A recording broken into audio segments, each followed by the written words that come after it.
Right. Good evening, everybody, and welcome back to the covering of the Imperial Obituary, the mysterious death of the British Empire, by Richard Hilton.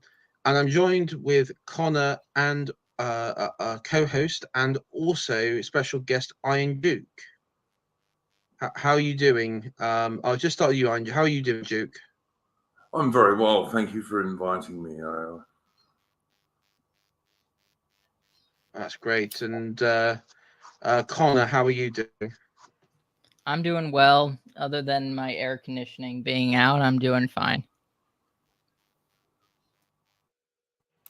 Oh, very good, very good.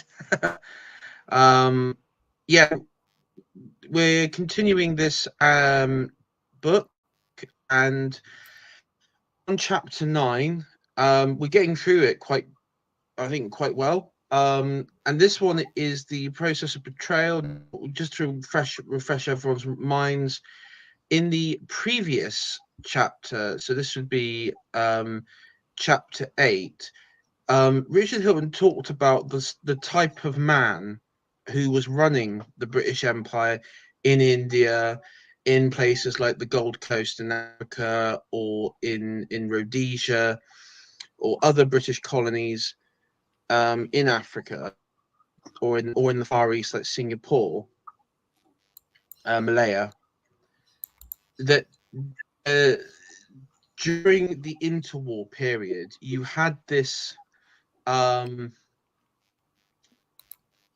guess you could say, change between the old-fashioned style colonial type who would administer in accordance with local customs and the acknowledgement of local local structures, to this managerial type who, I mean, in one good instance, you had the word of the Englishman was a very powerful, especially in the Indian subcontinent, was a very powerful thing, and it would usually was a guarantee. If an Englishman said he would do X or Y, it would happen, and that completely broke. Well, according to Richard Hilton, that completely broke down in the interwar period when you had this new managerial type who would swindle and betray trust of local in like especially in the civil service, um the Indians, which um is what he calls as, like, from the within, sort of the enemy within, that sort of brought the name of the empire and its imperial administration into disrepute. So that was the previous chapter, and now we're looking at the betrayal. And this is probably going to be, I think, this one's focusing on UK government policy, particularly that of Attlee and the Conservative governments that came afterwards.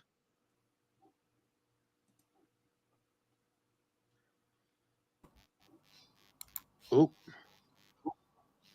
Yeah, no, that yeah. sounds very interesting. Might tie in a little bit with the stream that Apostolic Majesty did recently on what happened to Rhodesia. Yeah, very similar themes. Of course, Richard Hilton didn't live long enough to see what would become of Rhodesia, and the long betrayal of the white the Rhodesians, and also the white South Africans as well. Well, it all started from the British government's point of view with Kenya. You had the so-called Mau Mau rebellion in Kenya, and the British government, although they sent troops there and eventually did put the rebellion down, they pretty much decided that they were going to abandon the white settlers again.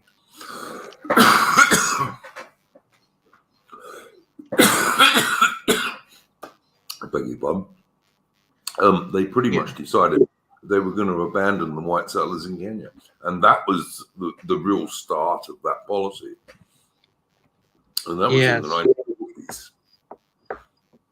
Yes, and as we know, Richard Hilton, I mean, his main sort of drive of condemnation is the British response, the withdrawal from India, but also the withdrawal from Palestine, which is something I know he covers in this book quite a bit, because this is one of his, that one particularly gets under his skin, and we'll go into we'll go into reasons why. So Connor, Connor will be reading for us. Are you ready? Yep, I'm ready. Chapter 9, The Process of Betrayal. The late Mrs. Nesta Webster, in her book, The Surrender of an Empire, has disclosed very fully and with ample documentation the influences at work against the British Empire up to 1931.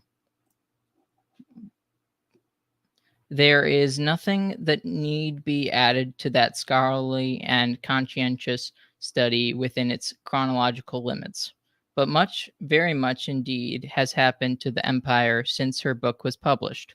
The most disquieting fact of British history in recent years is the fact that the British Empire emerged from the Second World War territorially intact, with the one exception of Ireland.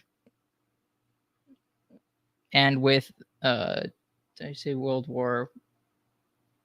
Yeah, no, the Second World War. And with its prestige enhanced rather than diminished despite its financial straits and its early disasters.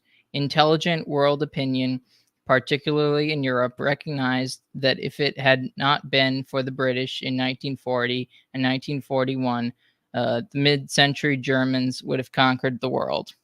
In 1945, British prestige and influence among the nations was as high as it had ever been. The first shattering blow was the unnecessary, or at any rate, the disastrously premature withdrawal from India under Mr. Attlee's post-war government. This was quickly followed by the surrender of the Palestine Mandate, again by the same Labour government. But apart from these scuttles, the British Empire still remained in being when the Conservative Party commenced its 13 years of power in 1951. During those 13 years of government by this right-wing party, whose declared policy till then had always included the maintenance of the British Empire, the entire empire was disintegrated. It is reasonably certain that a vast majority of voters who put the Tories into power in 1951 did so in the firm hope and belief that the dissolution of the empire started in India by the socialists would cease forthwith. Sir Winston Churchill had told Mr. Roosevelt a few years previously that he had not been appointed Prime Minister of Great Britain in order to preside over the liquidation of the British Empire. It was reasonable for voters to suppose that the party which he had led shared its great leader's sentiments, particularly when it is remembered that the Conservative Party manifesto for the 1951 election had contained no hint whatsoever of any intention of destroying the empire. The debacle of the 13 years, 1951 to 1964, constitutes an act of betrayal by the right-wing leadership of Great Britain, an act of betrayal for which the right-wing electorate as a whole for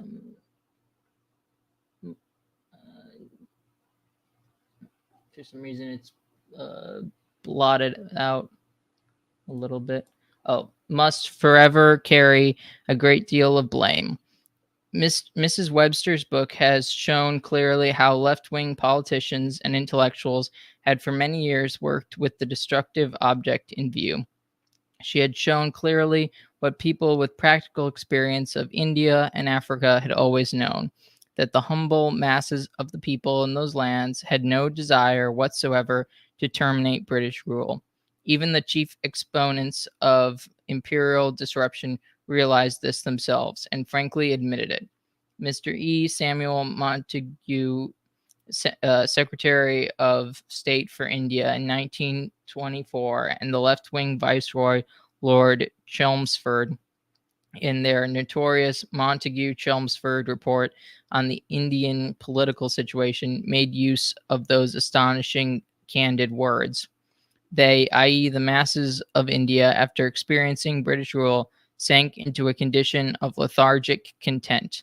As for the idea of self-government, it is simply a planet. It is simply a planet that has not yet risen above their horizon. Now we have to tear up that faith by the roots. We have to bring about the most radical revolution in the people's traditional ideas of the relation between ruler and ruled. It will be difficult and even dangerous business, for it is neither safe nor easy to meddle with traditional ideas in India. The number of Indians who really ask for free institutions does not exceed 5% of the population, but we are not setting about to stir 95% of the people out of their peaceful conservatism and setting their feet upon a new and difficult path merely at the bidding of the other 5%. Our reason is the faith that is in us. We believe profoundly that the time has come, or the time has now come, when the sheltered existence which we have given India cannot be prolonged without damage to her national life, and that the placid, pathetic contentment of the masses is not the soil on which such Indian nationhood should grow, and that in deliberately disturbing it, we are working for her highest good. These words ought to be recorded in every book that aims to study and explain the world's social and political upheavals. For here we have, in the very words of two prominent intellectual progressives, their confession of faith and their excuse for taking a contented and well-governed country and plunging it into the unrest and intimidation which culminated 23 years later in the massacre of unknown millions of India's pathetically contented, quote unquote, pathetically contented peasantry. Hindus, Muslims, and Sikhs butchered one another wholesale. And why?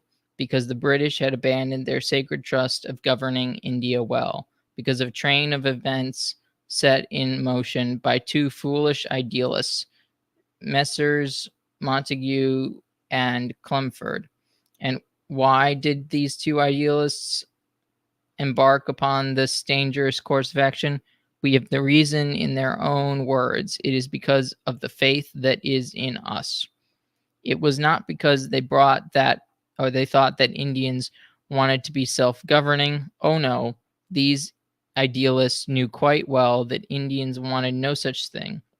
It was done simply to prove to these two political dreamers and others like them that their pet theory was worth a political or practical trial.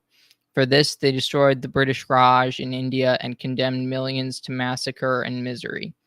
Terrible as it is to realize that there exist such people who can cause such havoc just to try out a dangerous dream, it is at least understandable that left-wing intellectuals, by their very nature, must be expected to behave in this way.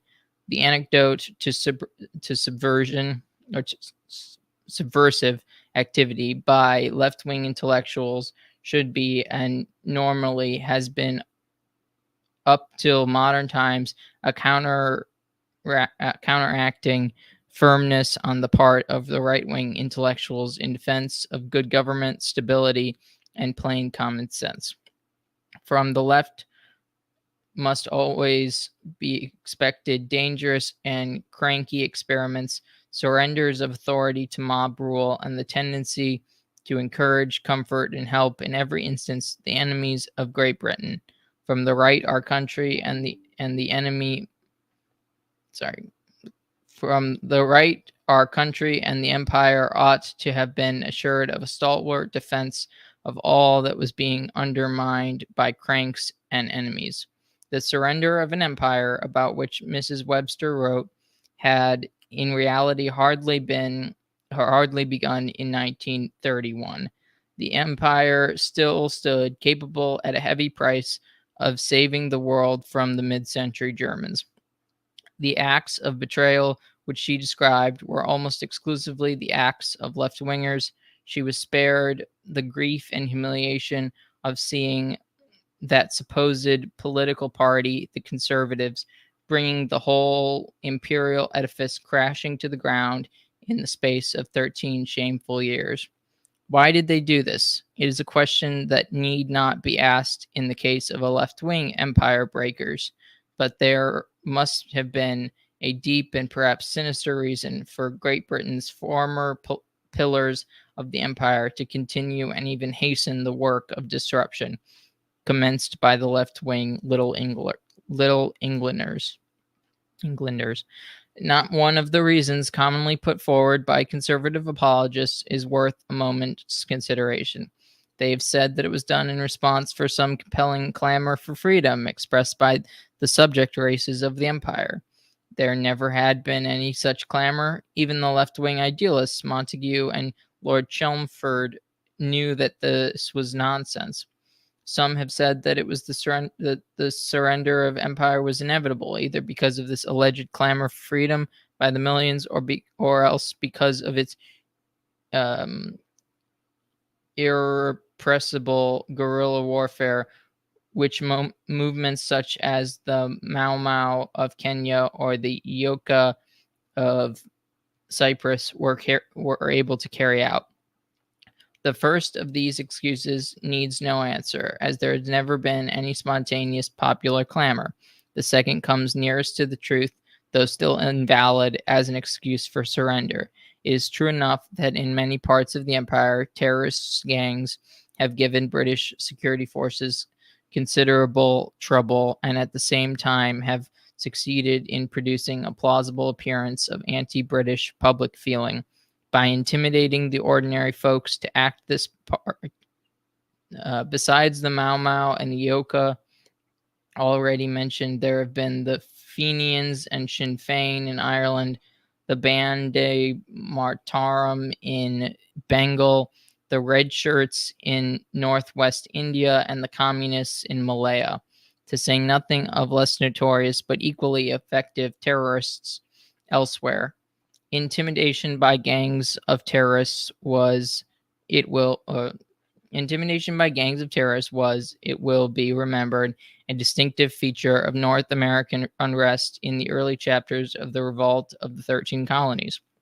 It is significant that the Fenian Society and the other Irish terrorist organizations started among the Irish Americans of the United States, and that the American aid and moral support have in recent years frequently been given to anti-British terrorism. This form of guerrilla war is admittedly very difficult to handle, but there is no doubt whatever that it can be handled and suppressed, given a sound plan of action and determination on the part of the forces of law in order to carry the plan through to the bitter end. Communist operations of this kind in Malaya were stopped by Field Marshal Sir Gerald Templar. Lord Kitchener put an end to the guerrilla warfare of the Boers by his system of barbed wire and blockhouses. Ruthlessness will always stop guerrilla war at the other extreme. Kid gloves methods invariably fail. There is always, however, a happy mean between undesirable brutality and excessive squeamishness, and British commanders and their troops can be relied upon to find the effective answer, if only they are given the task by politicians and then left to carry it out. But this has never been the way of British politicians in the latter years of imperial decline. Cyprus was a case in point. It has been reported that the total casualties suffered by troops during the Aoka campaign amounted to about 400 killed. If this figure is even approximately correct, it must surely have been the first occasion in history when a great power had accepted defeat in a war after suffering only such trifle casualties. To say this casts no reflection upon the troops or upon the troops or their commanders. It was the British government, not the fighting men, who gave up the struggle and allowed Grievous and a few terrorists to kick the British out of Cyprus. Mr. Macmillan, in his notorious Wind of Change speech, sounded the knell of white rule in Africa on the grounds that black insurgents was irresistible. Yet Portugal, militarily at a much weaker country than Great Britain, had up till now, 1965, defied both Macmillan's gloomy warnings and the worst that the freedom fighters or terrorists of Black Africa had been able to do in Angola, Mozambique, and Portuguese Guyana. If Portugal could do this, why could we not do it in the same in Kenya? Need a great imperial power really have been driven out by Mau Mau, a few savages armed only with pangas. Apologists for scuttle on the argument of force. What's that word?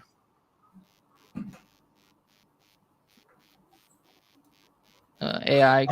I think it's for force majeure. Force majeure. And, can I just make a quick comment for people who I've been watching in the chat? This is actually an excellent book. It was written many years ago. Now, you may or may not agree with his stated views on the mid-century Germans. I don't really agree with his stated views on the mid-century Germans, but that is not the subject of this book. The subject of this book is the betrayal by British politicians and the skull from the British Empire. That's what it's about. It's not about World War II. It's not its focus at all. He merely mentions it occasionally. And also, there are people in chat who are, saying that the book is a load of rubbish or something. I don't know what it's referring to. Maybe they could expand upon that. But they're talking about the mid-century Germans, I believe, AI, and the fact that the mid-century Germans didn't really want to take over the world, which I think is true enough. They didn't really want to take over the world, but that's not the focus of the book. So no, that's not the focus of the book. No, that bit by all means, but it's not the focus of the book at all. I mean, if they're referring to that, the load of rubbish was also, the information about the, like the Montague and Chelmsford report and all that. You have to remember, Richard Hilton was active at the time within the colonial power. He was in the military. He knew people. He would be at clubs with those colonial power and leaders, and so he would know these people. And the history AI of this that's in this book about the British Empire, which is the subject of the book, is actually very accurate. Okay, but I believe the people in the chat who are moaning are really mostly referring to the fact that the casual remarks he threw out there about World War II. I think that's what's annoying people. Yeah, I think if this book at all. Yeah, I think that if that was the focus of the book, it would be a problem. But it's not. It's just a bad interpretation of historical events on a sort of tangential point. Yeah. If this was, I've done many streams where I have criticized Britain for joining World War II in 1939 and for giving guarantees to Poland that we had no way of backing up. So, I am no fan of Winston Churchill. Sorry, Connor, I will allow you to continue. Maybe if you want me to take over and read a bit, it's up to you. But I will say one final bit. That a lot of people, people in chat and people watching this afterwards, who may agree and say that this is I don't agree with his view on whether it be World War II or the goals and aims or whatever. But number one, I would say that this man, he isn't some some BBC historian who's only just written this book a few months ago, released it. This is somebody who worked within the British administration and government, and this is somebody who lived and was in the high ranks during World War II. So he was there, present on the ground, and I think it is clear to see that the narrative of World War II has adapted throughout the decades to fit political narratives of what was and what wasn't. And what's clear, okay, this is one thing that has never been clear, and I've never actually heard anyone define it. But can anybody define to me what National Socialism is? Because it's one of those things which I've never heard anyone define it beyond the will of the German state through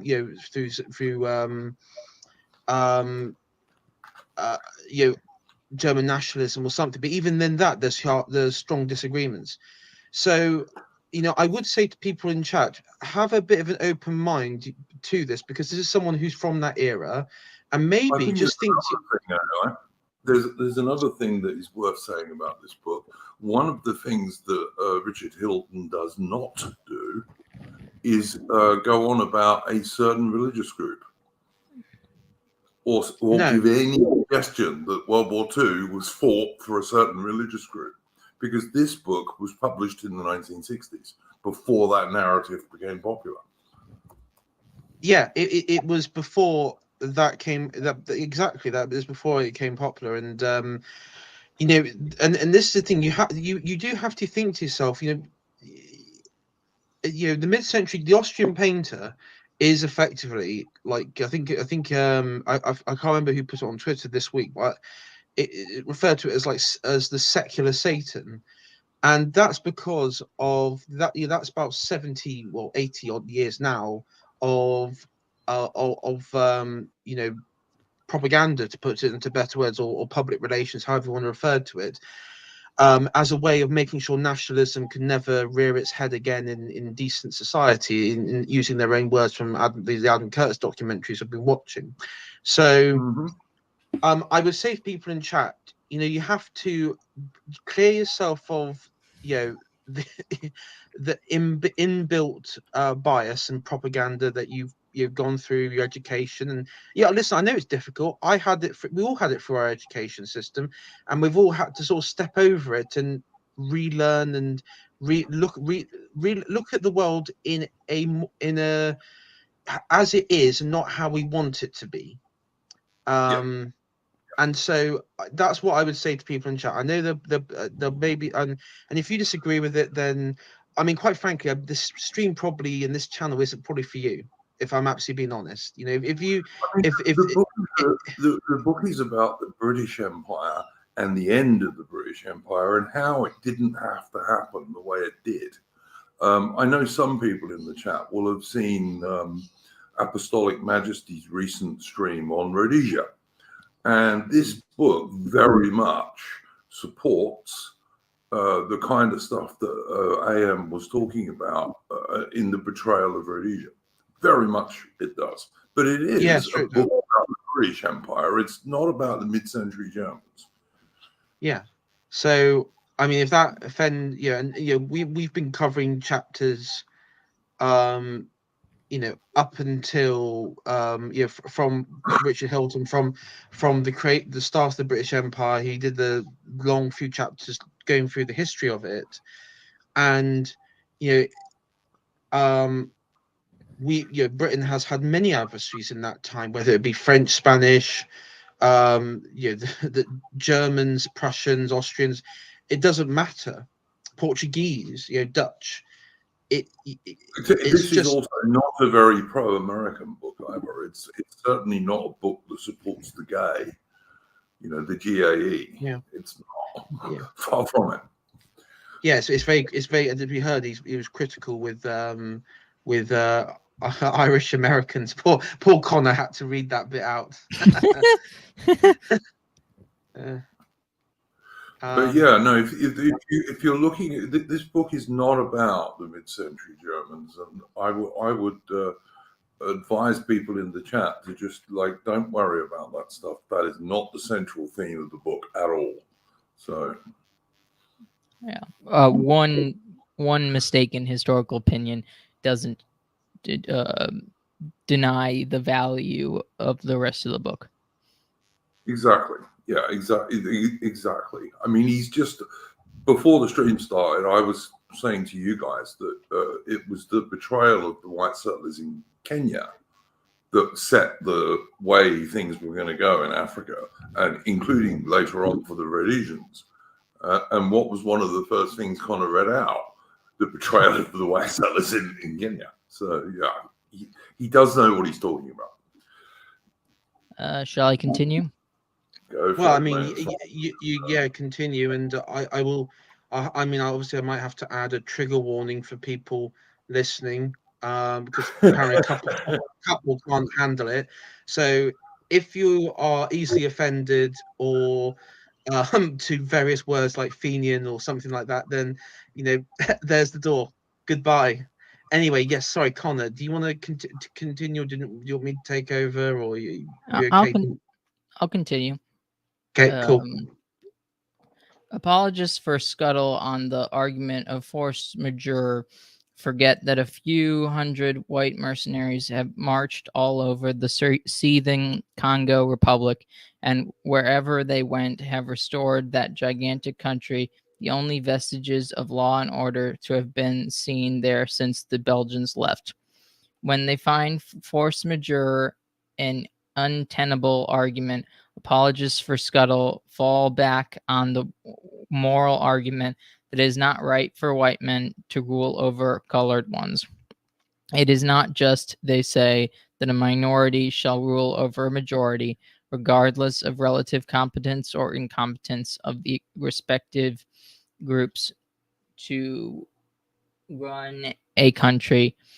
Majority rule has been elevated by left-wing propaganda to the status of sacred religious fetish, to which even such an eminent Christian divine as the Archbishop of Canterbury bows down.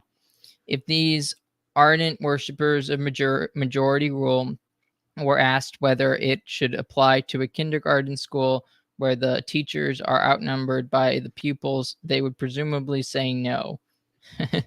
Yet these same left-wingers are at this moment trying to coerce the white minority of Rhodesia to hand over control of that highly developed country to people whose intellectual equals have shown what a mess they could speedily make of the Congo. When driven to abandon their defense of the untenable theory of majority rule, the apologists fall back upon their final ditch. They claim that even if the underdeveloped peoples may make a mess of governing their country, it is after all their own country, and they want to be free. In most cases, this alleged longing for freedom is a figment of left-wing imagination, if indeed it is not a deliberate lie. Our politicians must have known, unless they are imbeciles, that the ordinary masses of Asia or Africa are not interested in self-government.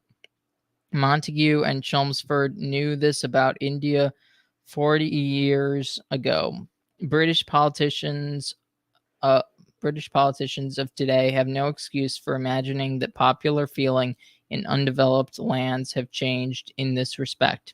During the 13 years of shame, when a Tory government was organizing the breakup of the Empire, official instructions were issued to district commissioners and similar officials in charge of colonial territories that they were to tour their districts and give instructions to the people about the independence which would shortly be given to their country.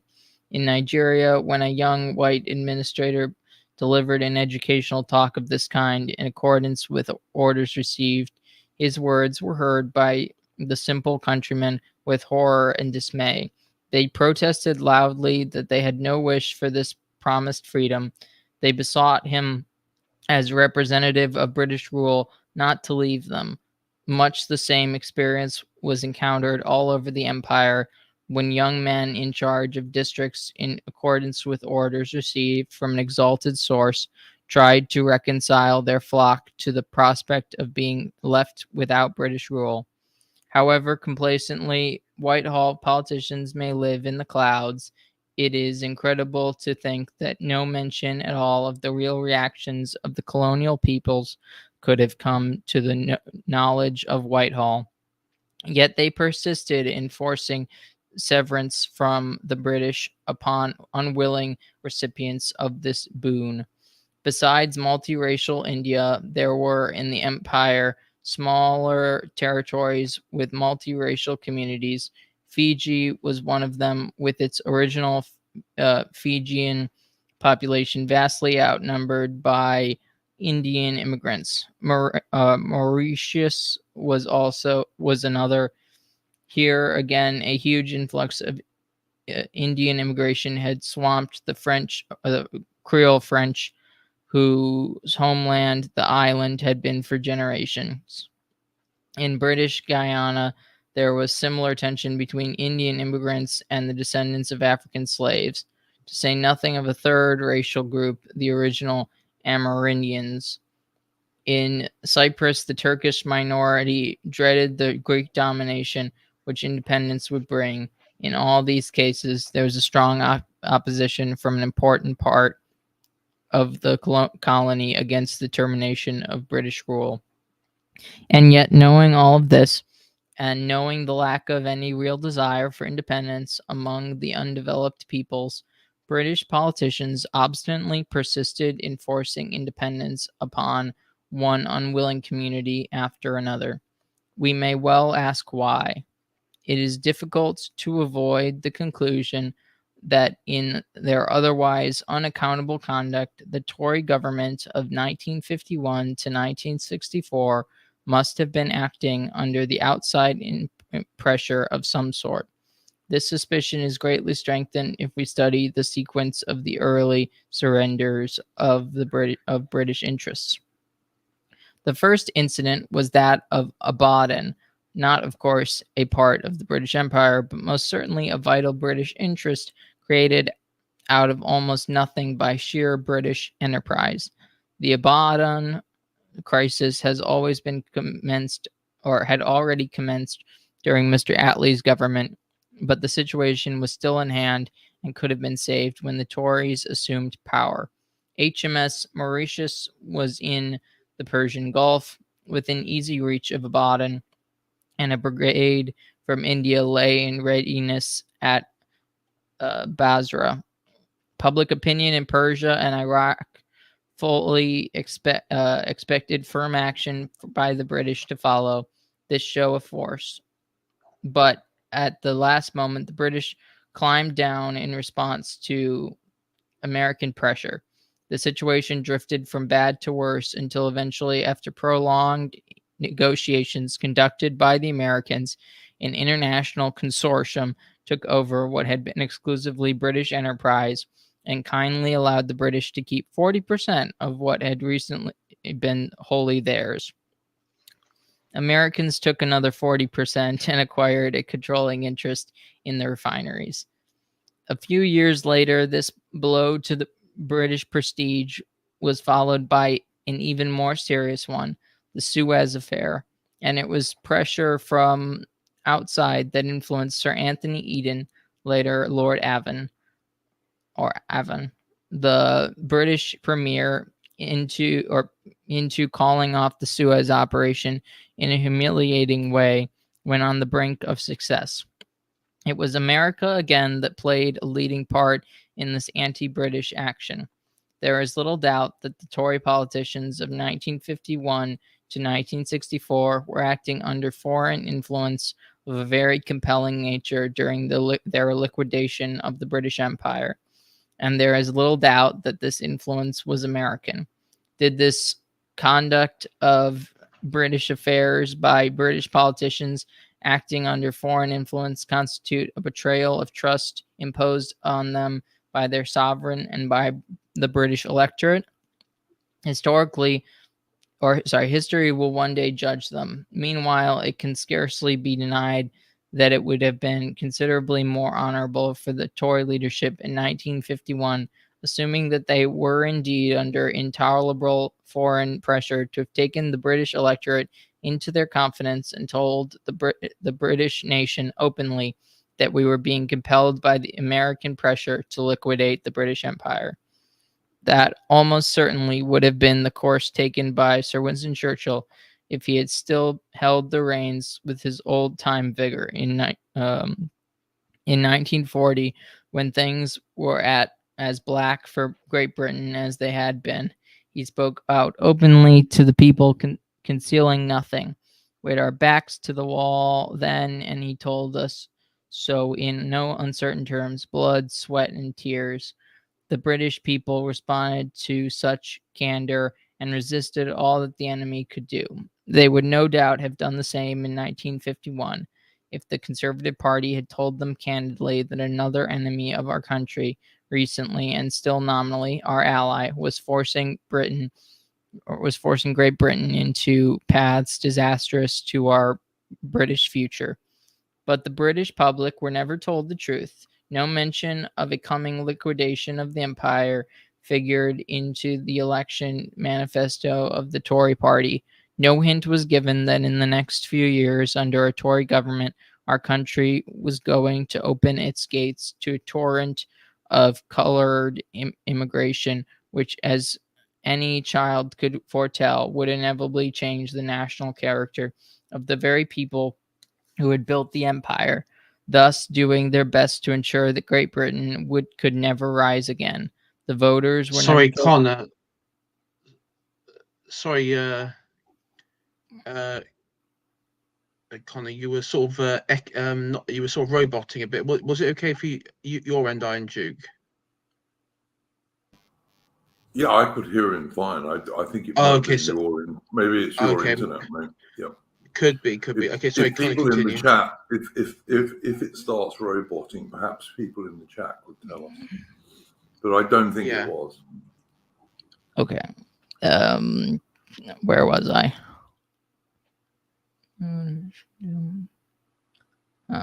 The voters were never told. No. Oh yeah. The voters were never told that our country had its back to the wall, just as desperate as in 1940, though our enemy of 1951 still posed as a friend. Instead, the electorate was lulled by the fatuous parrot cry that our country had never had it so good. When a few patriots, alarmed at such portents as the smooth suspicion of the word Commonwealth, substitution of the word Commonwealth for Empire, and then the quiet omission of the prefix British, began to ask questions, they were pacified with another parrot cry. The empire is not breaking up, but simply growing up, they were told. It is at this point that all of us who ought to have known better must begin to shoulder a share of the blame. We ought not have been deceived. Abaddon should have made the danger clear. Suez should have roused the patriotic portion of the electorate to immediate action. Churchill's remarks to Roosevelt concerning liquidation of the empire, already a fairly widely known to the thinking public, should have left Britons in no doubt as to America's intentions towards the empire, and in fact that their plot existed as far back as Yalta. It is true that a minority of enlightened patriots did their utmost to sound the alarm, notably the League of Empire Loyalists, but already nearly all the machinery for public instruction had passed under control of Great Britain's secret enemies. A campaign of derisory vilification was launched against the few who were alert to the danger and who dared to try and rouse the mass of complacently orthodox conservatives. In the minds of many fox hunting, bridge playing county families, good fellows, all of them, and lifelong Tories, any criticism of party leadership seemed nearly as bad as blasphemy. To raise funds for the party by whist drives and like and the like to canvass the countryside at election time and keep the socialists out. These were all that should be expected of conservative supporters. As to questioning the reasons for giving away the empire or wisdom of mongrelizing the British nation, there's not to reason why it simply was not done. Admittedly, it required courage in those days, even to hint that our greatest ally, America, seemed to be playing rather an anti-British game. It was hard enough for decent Englishmen even to allow such a horrible thought to creep into their own innermost consciences. This difficulty still persists and is due to mental confusion on what exactly is meant by America. Many of us during the war were personally fortunate in the Americans alongside whom we fought and with whom we formed cordial friendships. It is impossible to believe that such fellows as those could stoop to treacherous conduct against their wartime allies. This, of course, is quite true. There are probably over 95% of good, decent, honest Americans whose friendship and admiration for Great Britain is genuine and lasting. But America is an enormous nation, and there are different kinds of Americans. Furthermore, as in other modern democracies, what the powers that be do frequently differs widely from what decent citizens would like them to do. A very large number of American books have been published, such as None Dare Call It Treason by John A. Stormer, to warn the American nation itself, with fully documented proofs of the extent to which the United States government has been infiltrated by communists and other sinister influences. There is almost as much disquiet among patriotic Americans concerning the un-American conduct of their own government as there is amongst British or patriotic Britons concerning the anti-British behavior of the State Department in Washington. Therefore, to recognize the painful truth and declare that the United States government is being manipulated by secret enemies of Great Britain is in no sense a reflection upon dissent. Americans, a reflection upon decent Americans. Actually, there is no cause for surprise that anti-British feelings exists in America. Unfortunately, dates right back to the War of Independence. It manifested itself in the unsuccessful American attempt to seize Canada in 1814, when Great Britain had her hands full with the Napoleonic War. This lingering antipathy towards the former mother country was intensified during the 19th century by the influx of Irishmen who left their own country because of the troubles with England. This flame of anti-British sentiment continued to be carried across the Atlantic by fresh Irish migrants, even up to very recent times. But the true source of anti-British thought lies deeper in the American community. One cannot read such books as None Dare Call It Treason, with its documented accusations against prominent American statesmen and officials, people whose names have won respect in Great Britain, without feeling that men of this caliber simply could not have been traitors or villains of their own accord. One forms an unescapable impression that these important and prominent men can have been nothing more than the political puppets, whose movements and deeds have been controlled by hidden wire pullers behind the scenes. America. Sorry to interrupt you, Connor. Could I just say one thing? If you want a based American view that fully supports this, then do read The Unnecessary War by Patrick Buchanan. Patrick Buchanan, of course, very famous right-wing American politician. If you read his book, he would entirely agree with everything the author has said here. So, yeah, just to say. I support Iron Duke's suggestion.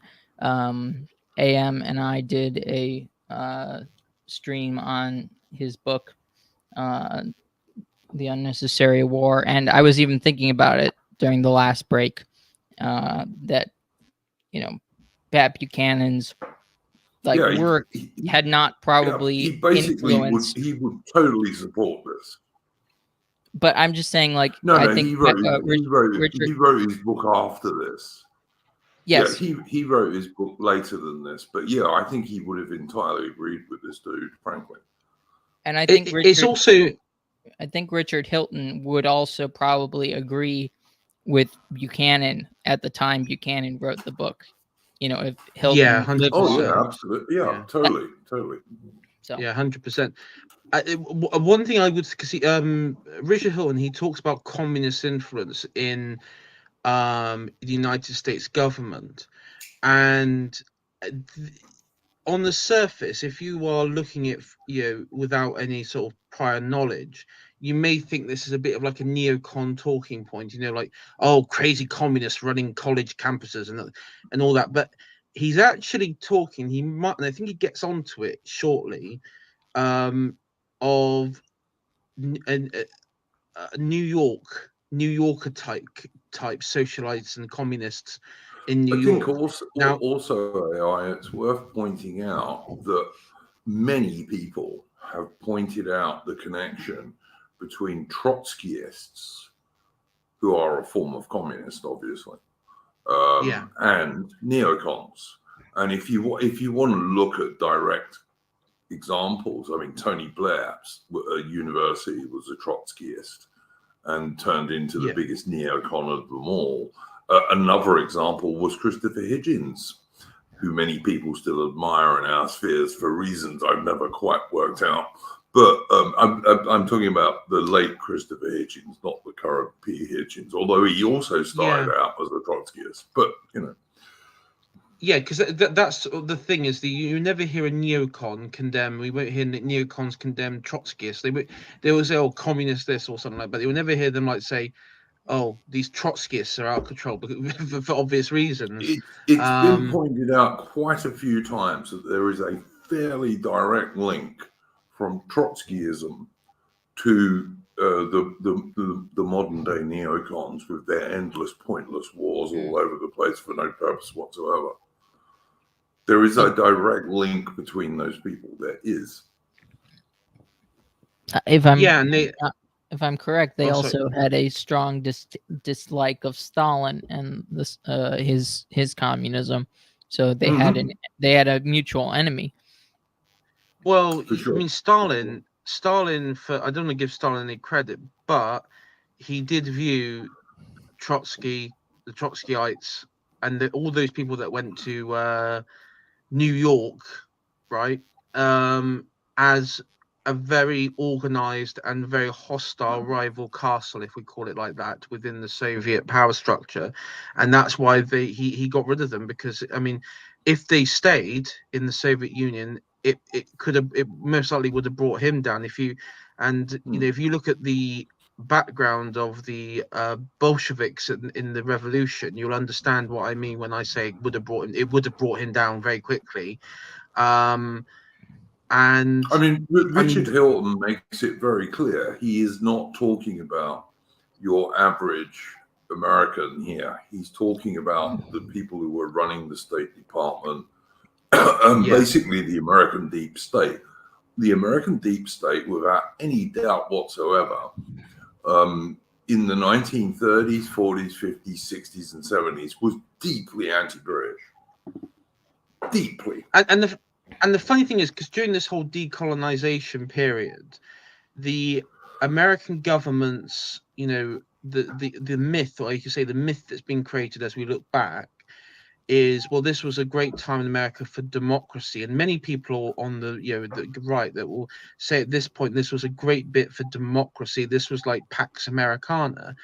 But you also have to you always remember as well that at the same time of this great democratic sort of light shining of America, National Guard and troops were being sent into various states into South to force communities to integrate, with blacks, white communities forced to integrate with blacks at bayonet point. In most cases, like teenagers being threatened at bayonet point.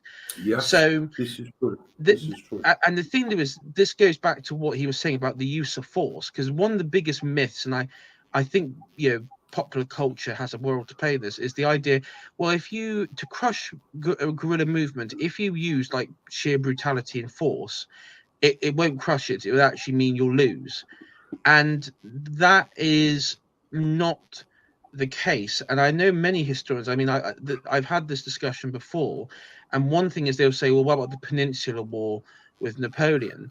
I mean, that is, I mean, while yes, you did have Spanish guerrilla efforts, it was largely won because of the act of an organized British army and Portuguese army in there, and also, you know, not very competent French commanders and generals, if we're honest.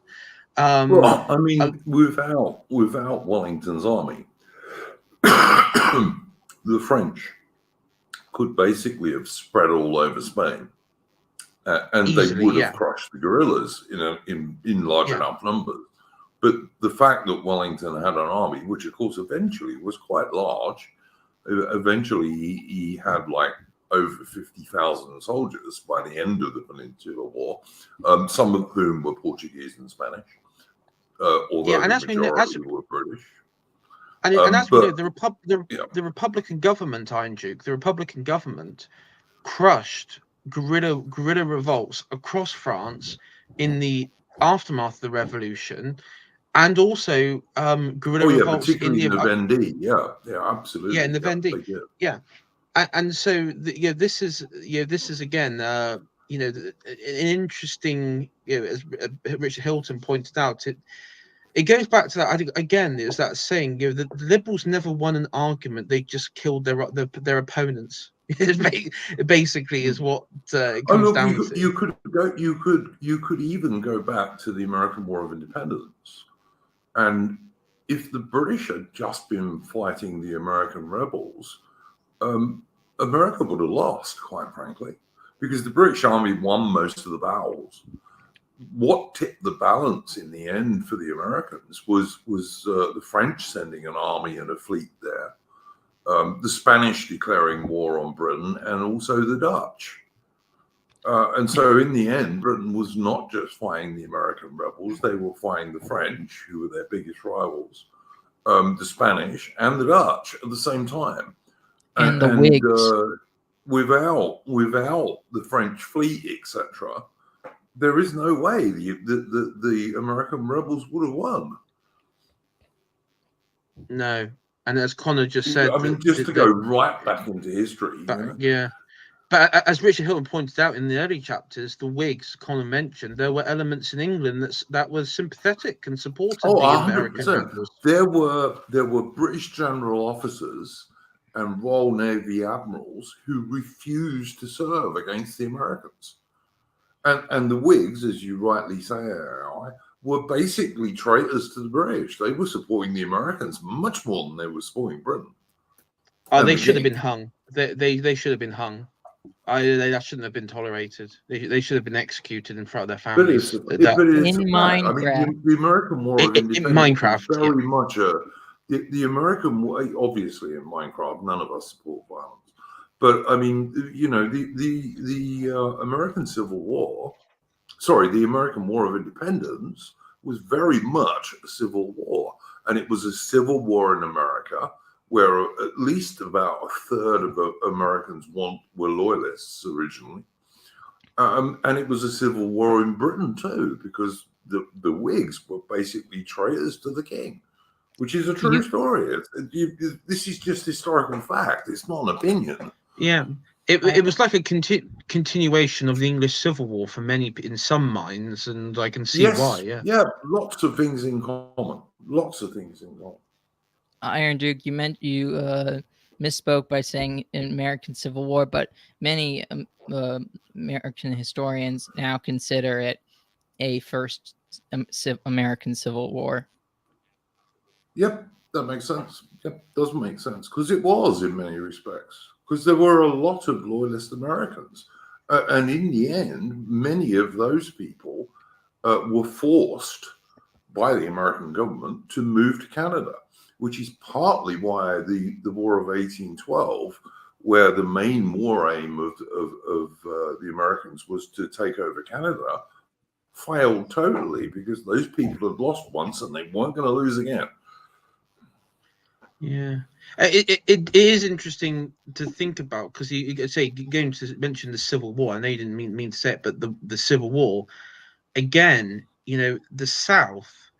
I mean, recent decades and stuff. The culture's changed, but historically speaking, the South has always been. I mean, you've had Texas, which is the Lone Star, but you've had in the South, that was like you had the old English aristocracy. You had your Ulster Scots and the Appalachians, and you had the old English aristocracy in the South, which had very, very different outlook towards how the North perceived, which was, to be honest, the North was the power center of America even before the Civil War. In some regards, I mean, it did change, but depending on the industry and everything. But it does beg the question that actually, there were places and states within America that were dragged along from independence, and it was sort of coming to terms with that, and cultivating their own identity, and I mean, hence you had like why so many states in particular in the South wish to leave that union. And Well, they've they only do talk. destroyed. Sorry, Connie, you carry on, man. Sorry, they've only destroyed that sort of or that idea of being sort of different from or a different identity from the Northerners, and even different regions. First, by violence, and second of all, by materialism and globalization. Well, I mean, even in the American Civil War in the 1860s, they were still talking about Southern Cavaliers, people like Jeb Stuart and what have you. And also, I mean, up until like very recent times, and I mean even this century, the real base of the American armed forces, like the real fighting guys who went out and did the business, were Southern boys. Unfortunately, that was the reason that Republicans, or that's where Republican neocon related stuff comes from, though it wasn't really supported by the regular soldiers, but that's where sort of the false patriotism comes from. Makes sense. Yeah, I mean I look at, like, you watch old footage and you see, like, in the South, then that like at various like festivals or local gatherings, and they'll have like the daughters of the Confederacy and the Confederate flags out, or the state flags, and then you look at the present day ones where it's all like the American flags, and it just feels hollow and forced and astroturfed. It really does feel just complete and like fakery. Well, we all wonder where our culture's gone. Not Americans, Englishmen, Australians, South Africans, all Europeans. We all wonder where our culture's gone, and it's liberalism. At another degree, it started in America with sort of globalization, but everyone has to remember that the first people who were dealt those blows were Americans themselves, not just we exported the destruction of cultures, but we started with ourselves. Oh yeah, Yeah, the war between the what states was the end of the original American dream of the independent, the guys who actually won independence wanted a collection of semi-independent states, and the federal government, the Northerners in the American Civil War, destroyed that. I think it's a little debatable whether or not the American founders actually wanted sort of that type of government, since they very soon couped their own government from the Articles of Confederation to the Constitution. Mhm. The American idea didn't last like a few years, couldn't last like a decade. Yeah, fair enough. Fair enough. Yeah. But I mean, they still had the original idea of no large army, it's individual states having their militias and all the rest of it. And that was totally destroyed in the American Civil War, basically. Yeah, like Lincoln and the Yeah. you know, the By Lincoln. the Yeah. Lincoln and the GOP that was governing the the North at the time. Yeah.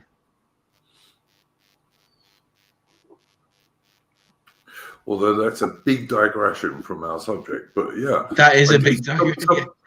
But I was just thinking, some of the people who were criticizing this stream early on, if they'd have just waited another half an hour, would have found themselves in largely agreement. You know? Yeah, it's not like, it's not like none of us were even expressing opinions that they got mad about. I was just reading from a book.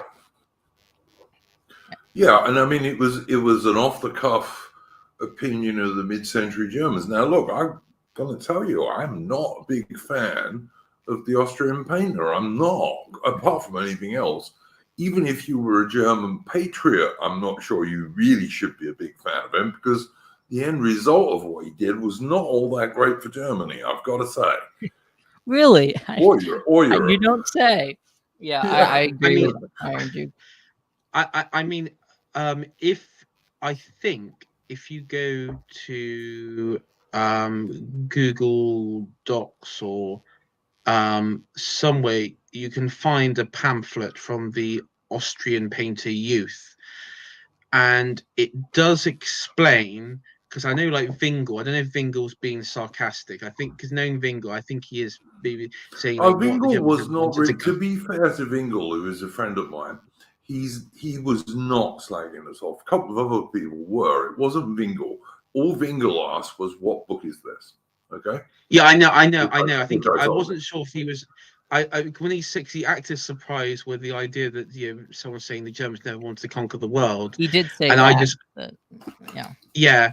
yeah. I'm just saying. I think Vingel's heard that argument before. I think he may have just been a bit sarcastic or something. Like Probably. Yeah.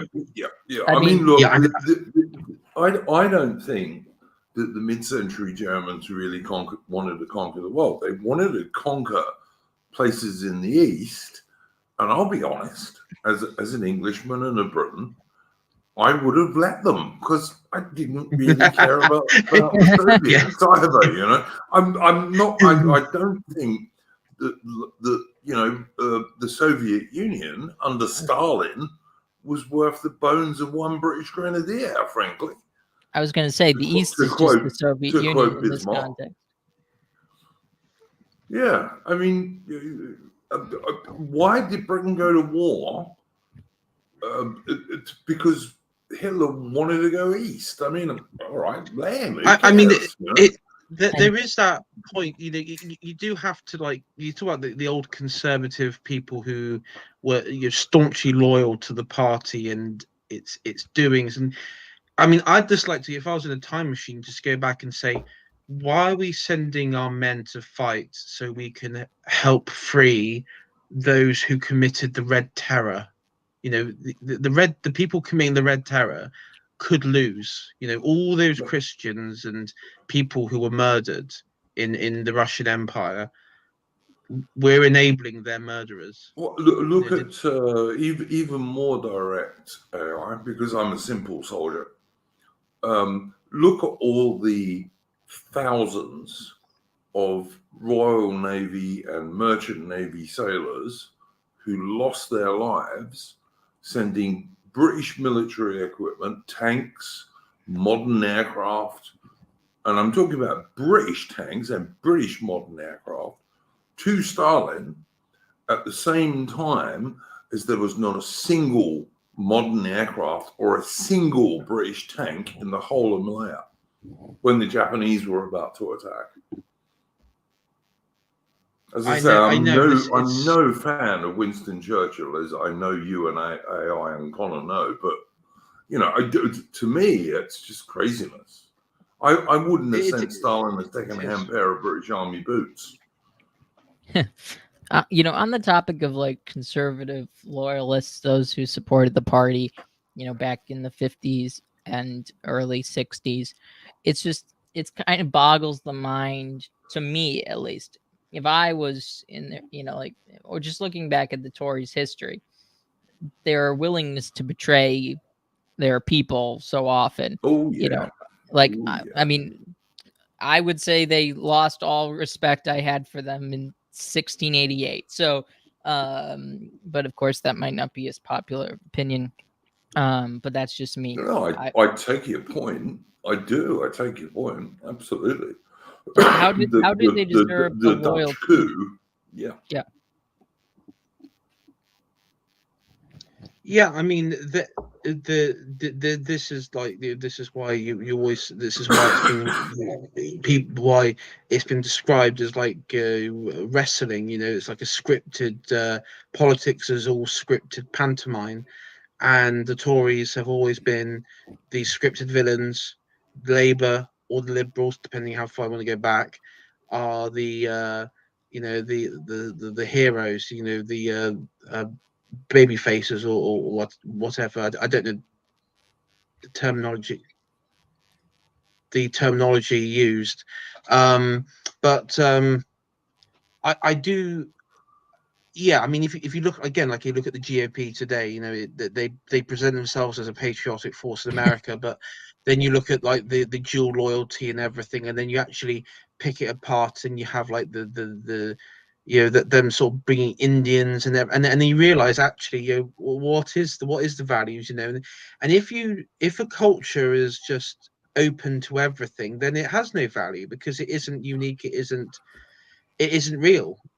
Um, and that's what the Conservative Party threw away, and that's why they're here today. And then when you listen, Richard Hilton, what was it 1960s? He might as well have been writing that today. I mean, Oh back yeah. then, Yep. back Yep. then, Connor, the Conservative Party had an association. So this was like a clubhouse in every constituency up and down the country. They had probably over 1 million members. If I remember correctly, looking at the stats, they had over 1 million members. You had various different Conservative clubs affiliated and also not affiliated directly with the Conservative Party. They had local infrastructure. They had everything which would be utilized to win elections, stuff that you would see the Labour Party in this country or even like the Democrats in America, you would see that sort of thing they have today. And over the decades that AI, has you're a lot younger than me, all right? But I didn't see it, but my dad did. That in the early 1950s, little British towns, like little market towns and this kind of stuff, in all over Britain, they would have Empire Day, and there would be a parade with loads of Union Jacks and stuff. There would be like a float that represented Australia, and another one New Zealand, and another one Canada. And back in those days, Rhodesia, you know. And this was like common all over the country. And the so-called Conservative Party completely and totally destroyed it. Yeah, and I mean, as Richard Hilton says, they subtly changed. British Empire changed to British Commonwealth, and then it changed to just Commonwealth. And thus, today you have King Charles III, who like actually prefers his brown and black subjects to his Anglo-Celtic subjects, in my humble opinion. Yeah, true. With, of course, the difference that he has no real power over any of them, and none whatsoever over all the black and brown countries. There are now nations in the Commonwealth who Britain never ran. I did not know which that. is That's ridiculous. crazy. Oh yeah, It's just Rwanda. insane. Is it Rwanda's in it? Isn't it? That's it. And I think that's one, but there are others. There Really? are others. Rwanda is in it? That's Yeah, crazy. Yeah. but there are also others who have nothing whatever to do with British history. Nothing. I know it's ridiculous, and Fiji got kicked out because they had what was it, like a military coup, and arguably Yeah, like and they tried to support the Fijians against the Indians. Well, you can't do that, can you? You know.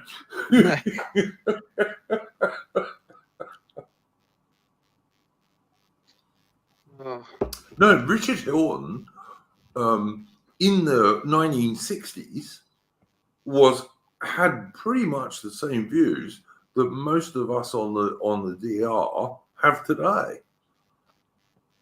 In the 1960s, and those were the yeah, Things have and just those were the not standard. gotten as bad.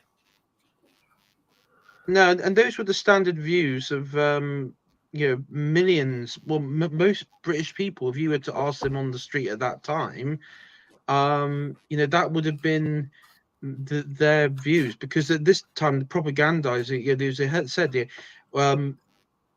we didn't lose the British Empire, that we grew up, we grew out of these silly colonial games and everything. I mean, it's just utter liberal dog wanking shit. It really is.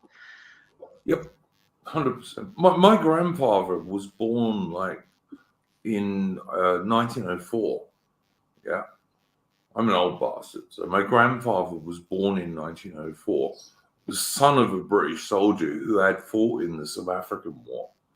And he would totally have agreed with Richard Hill.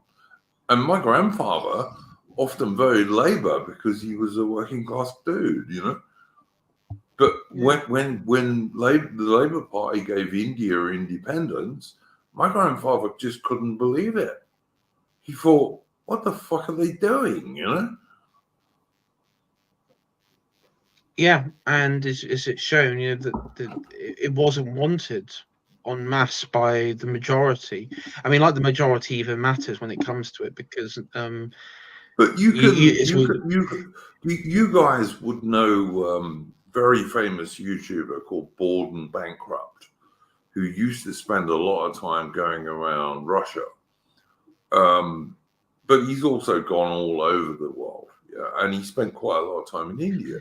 And if you watch some of his Indian videos, even today, there are like basic ordinary Indians who will say, you guys should come back, meaning the British. Like even today, in 2023 or whatever, Yeah. That's true. Shall I? Yeah, do you want to continue, Connor?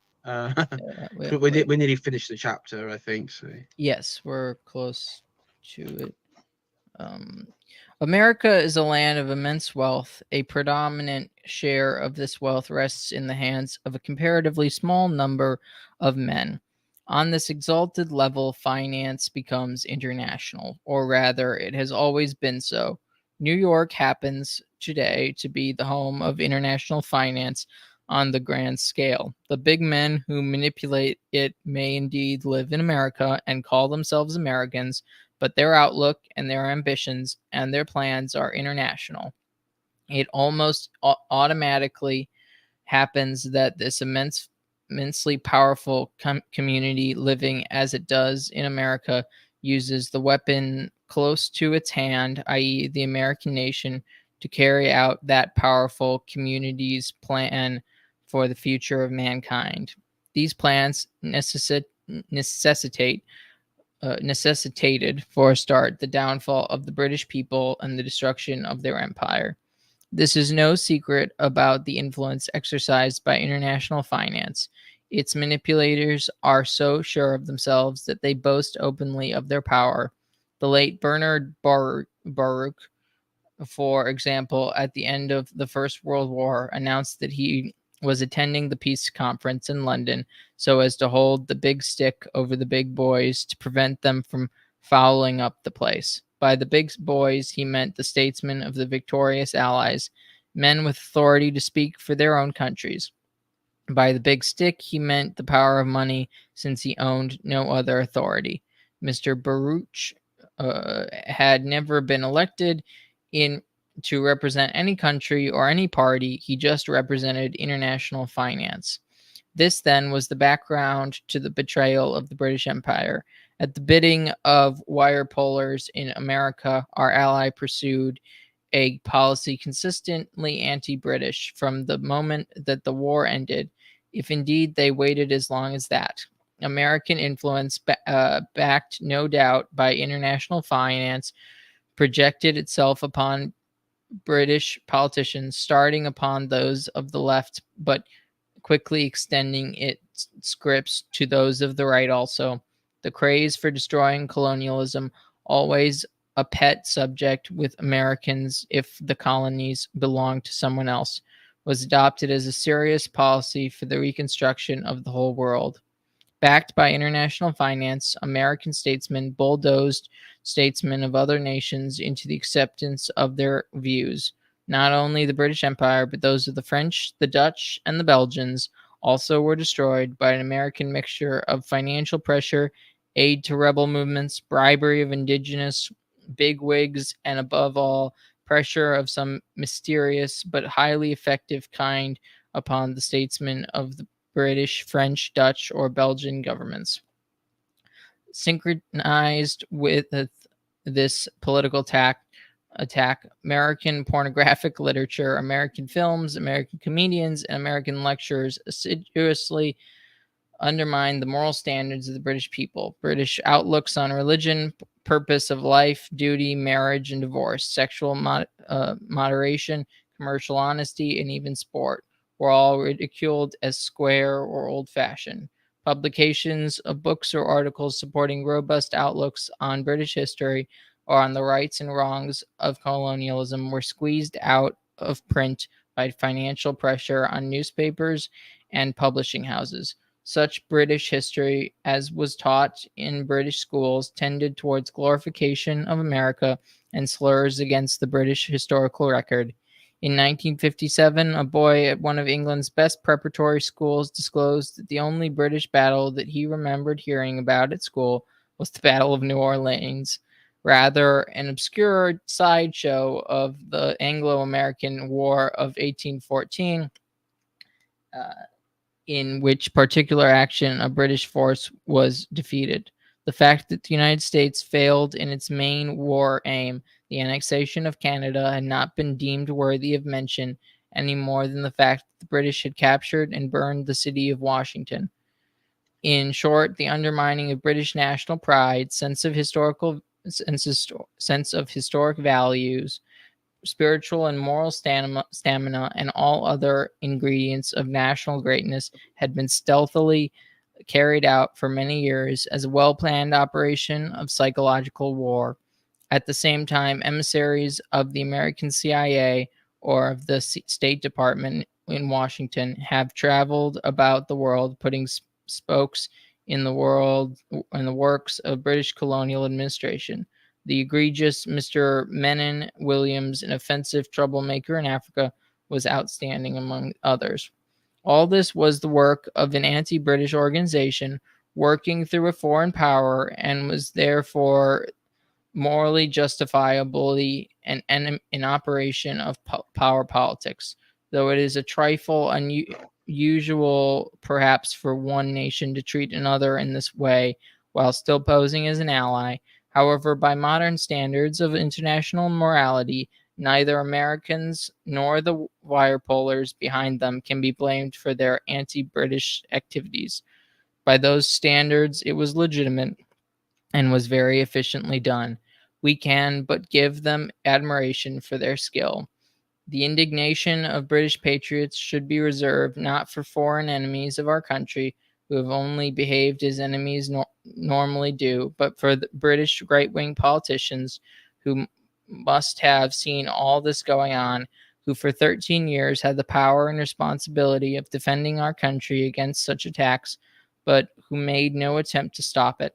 If indeed some of them did not actually aid and abet this enemy action, one more example I give.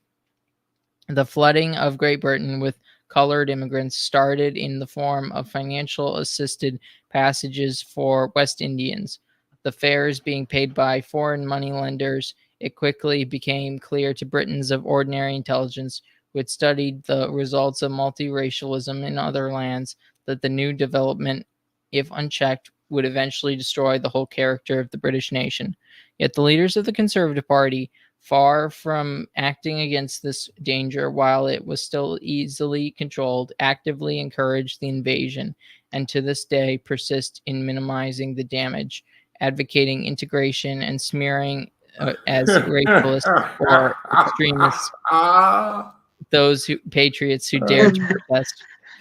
In the Sorry, in the Connor. 1960s, I know. I'm Can I sorry, just? Con, We just Connor, have like. I'm sorry, but in the 1960s, this dude could see the truth Yeah. that in Britain today, where white Anglo-Celtic people are sent to jail for years for tweets or things they publish on social media, while people who try and stab you to death or rape children are allowed to just go free. And he saw this in the 1960s. We only have four paragraphs. Can I just finish it and we can go? Yes, carry on, Connor. Yes, we'll be quiet for the rest of it. If the Conservative Party leadership had not been guilty of a deliberate betrayal of the trust placed upon them by their queen and by their electoral supporters during their 13 years in office, at least they cannot be acquitted of a gross dereliction of duty.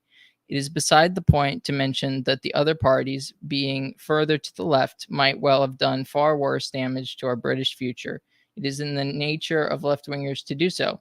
By the infiltration of the Conservative Party with the defeatist ideas of the left, by invasion of the party leadership and Conservative central office by men of left-wing mentality posing as Tories, the task of restoring Great Britain to health and vigor has been rendered immeasurably more difficult.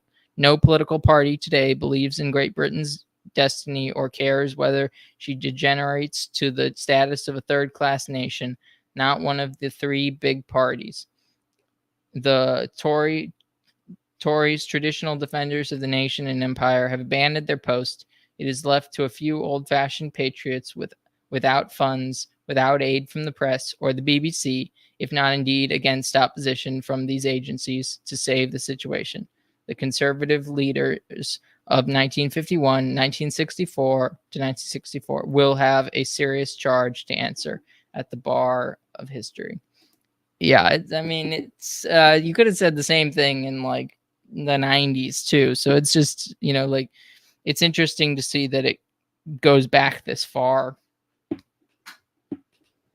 Yeah, it is a perennial problem of the last century that affects us today, and it's effectively in UK today we are seeing with knife crime and the government's response to Labour and the Tories. You're just seeing the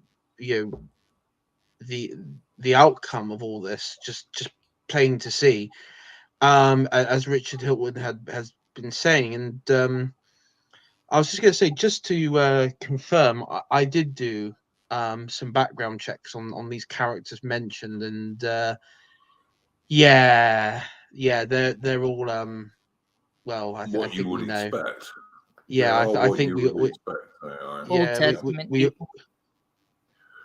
Yeah, basically, and there's a reason AI America has 3, maybe 4 carrier groups that they can keep working all the time in peacetime.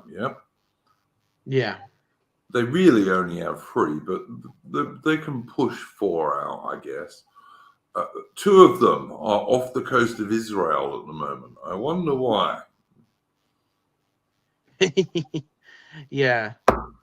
I mean, one thing that is interesting is that, and something I talked about earlier was in previous stream, that because I went through the book and I've gone through like different chapters, looking ahead and going back, is that he does touch on something which Julius Evola, who he appears in distant circles every now and then, and talks about how in Italy, after the World War II, so you'll look at the similar time, American pop culture like jazz, for example, dominated Italian radio and dance halls and opera and ballet and what have And you, everywhere and else as everywhere well. else. Yeah, and basically the classical European music was forced out or regarded as square, for losers and everything. And you see that process as well in Britain when it comes to the concept of religion that is tied with the state, um the Anglican Church itself, and honored values, chivalric values that martial values that remained part of the identity of the British Empire. All of it was denigrated and sort of pushed to the fringes They wanted to by destroy everything. 65. Yep, Yeah, they wanted to destroy everything, mate. Yeah.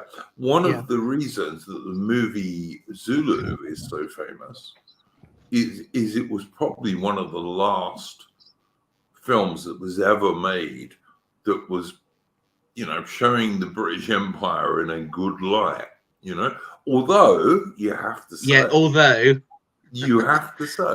the director of that movie was chucked out of Hollywood because he was a communist by the McCarthy stuff, yeah, and even the screenwriter is an English dude who lived in Canada for years and who is most famous for writing anti-English books about Scotland, which I'm sure is why it mainly features all that Welsh stuff when actually the regiment wasn't particularly Welsh. But, never mind. Very, very strange. And wasn't the relatives of one of the soldiers so disgusted because they were older? Oh victims. yeah. They were still alive. Private Hook. Yeah, Private Hook, the wide boy who turns around and says, "Did I ever see a Zulu walking up the city road? No." Or who basically is a malingering barrack room lawyer type bloke, right? The real Private Henry Hook was still in the British Army in 1905, right? And remember, the movie set in 1879, and was actually a really good soldier. And the only reason Private Henry Hook was in the hospital at Rorke's Drift is he had been detailed to make tea for the sick and wounded guys there. That's why he ended up in the hospital, not because he was a malingering barrack room lawyer. So when the film premiered in 1964 in London, his two elderly granddaughters just walked out because they couldn't believe how badly their father had been portrayed in the film. Yikes. Yeah, that does sound pretty, and yeah, the trouble is, I can't. The thing is, I can't really watch Zulu after I found out the origins of all that stuff. I can't really watch. I can watch like clips of it, but I can't watch like the whole film now because I do start to notice. That's the thing. I have been awoken and noticed these things. Listen, it's a very good film. It remains my favorite film, but I do recognize that some of the people who were making it were not trying to make it the film that we now see it as, like all these years later, It's a good film. It sticks vaguely close to the real story, although the real battle went on 12 hours.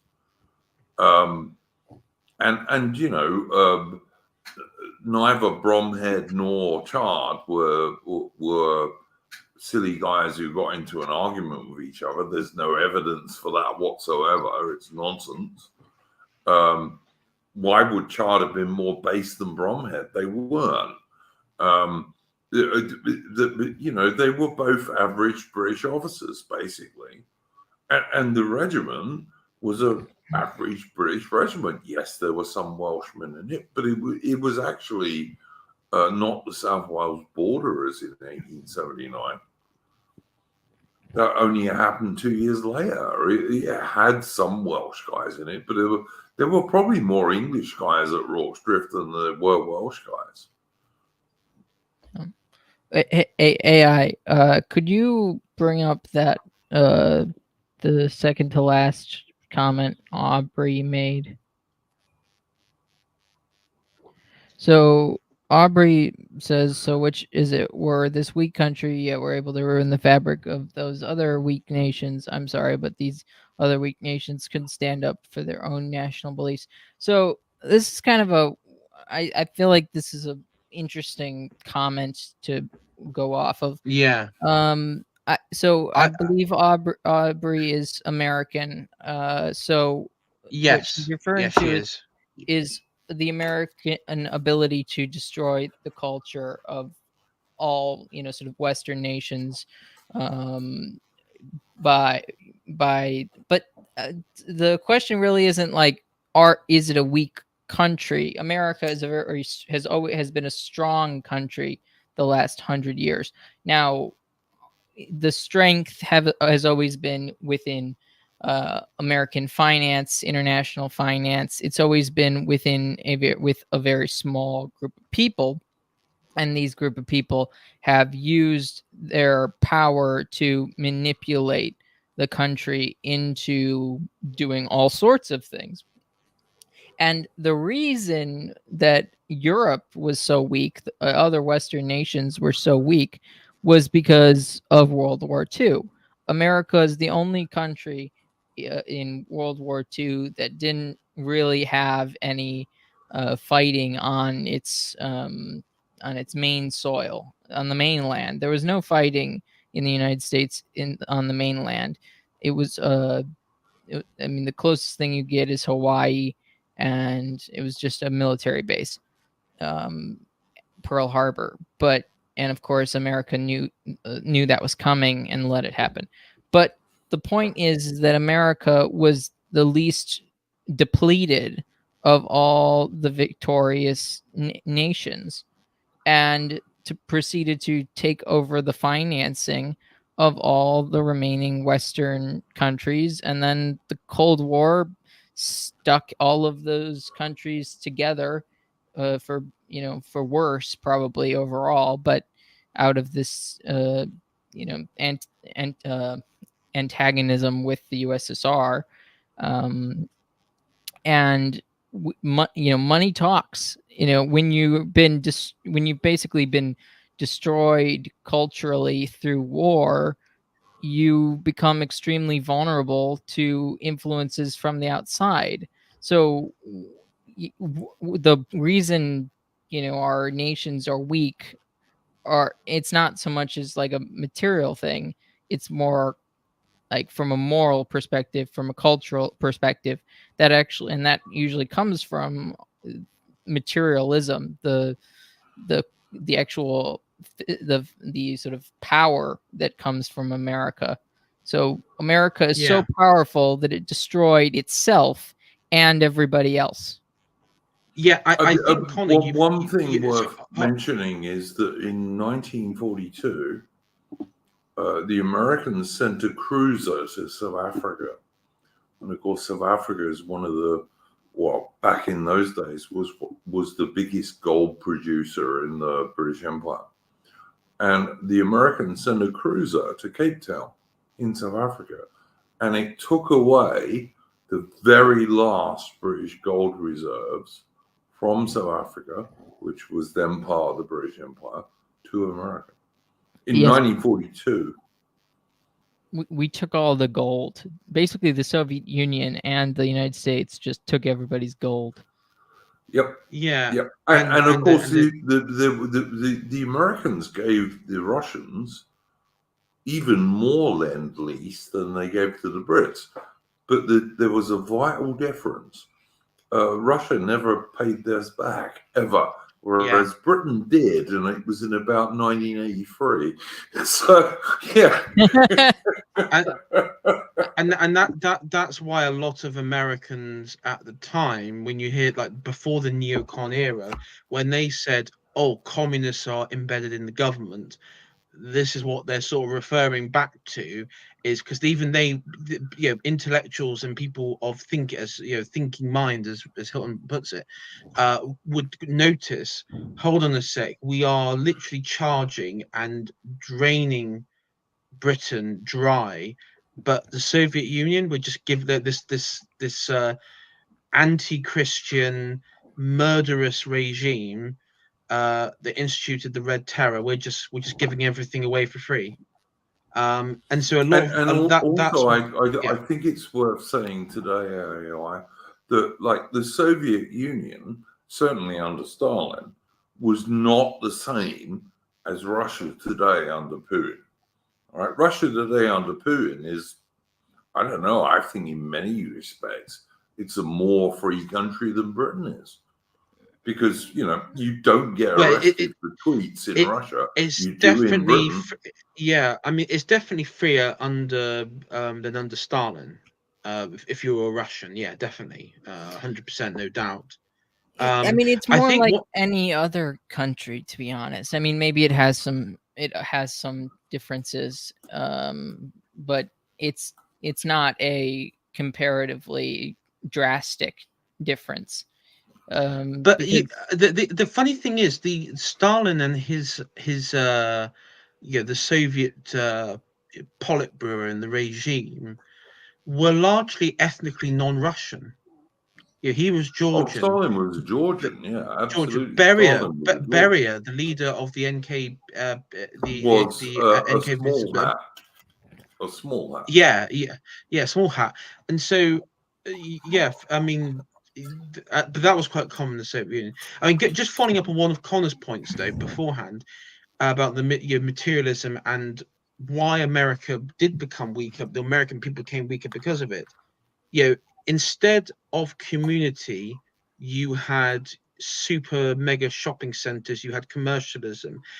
Instead of the priests, you had the therapist come in, and a lot of Sigmund Freud, I was watching on the Adam Curtis documentary, how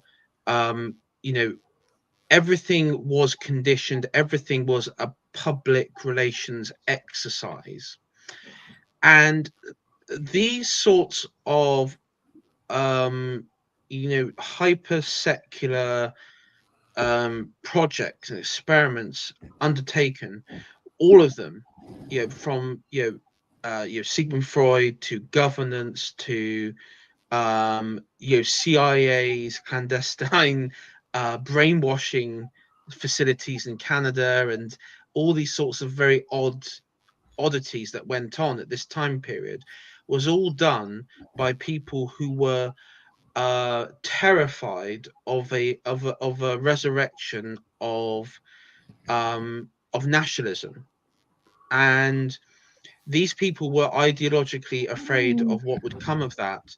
And in their own words, I say in their own words, in what they're saying, and they wanted to create the perfect human that would be free from especially Freud and his nephew, whose name who was one who basically you can do an early life check on Freud, by the way.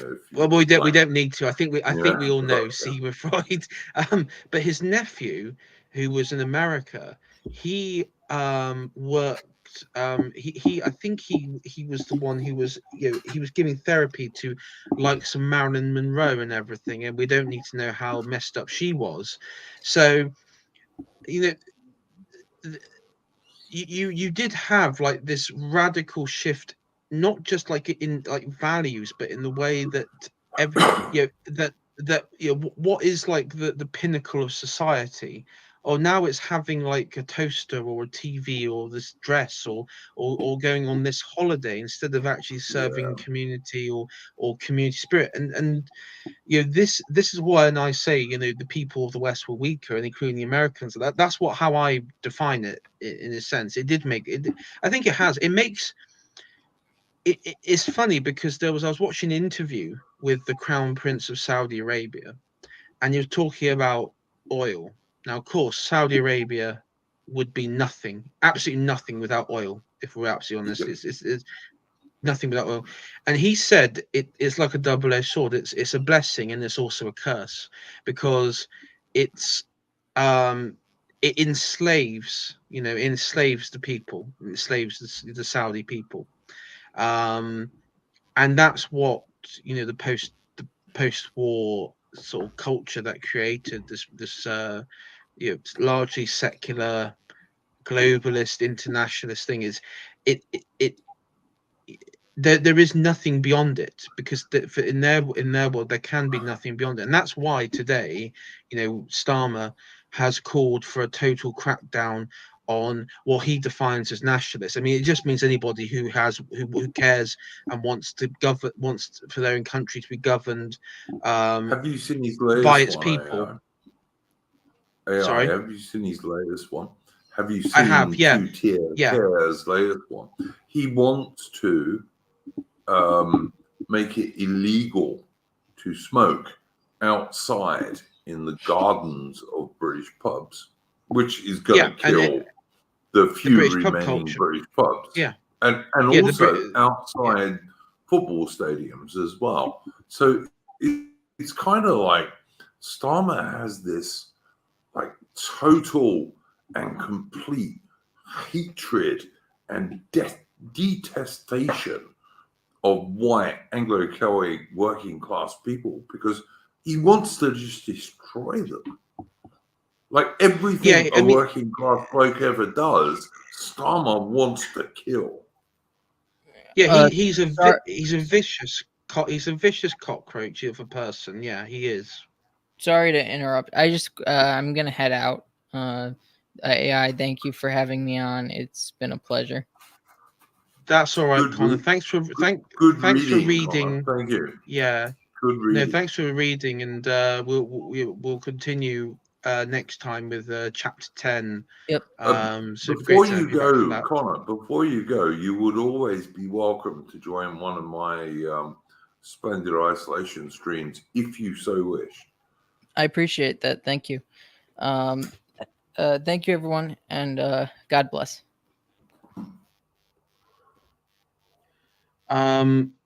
Yeah, so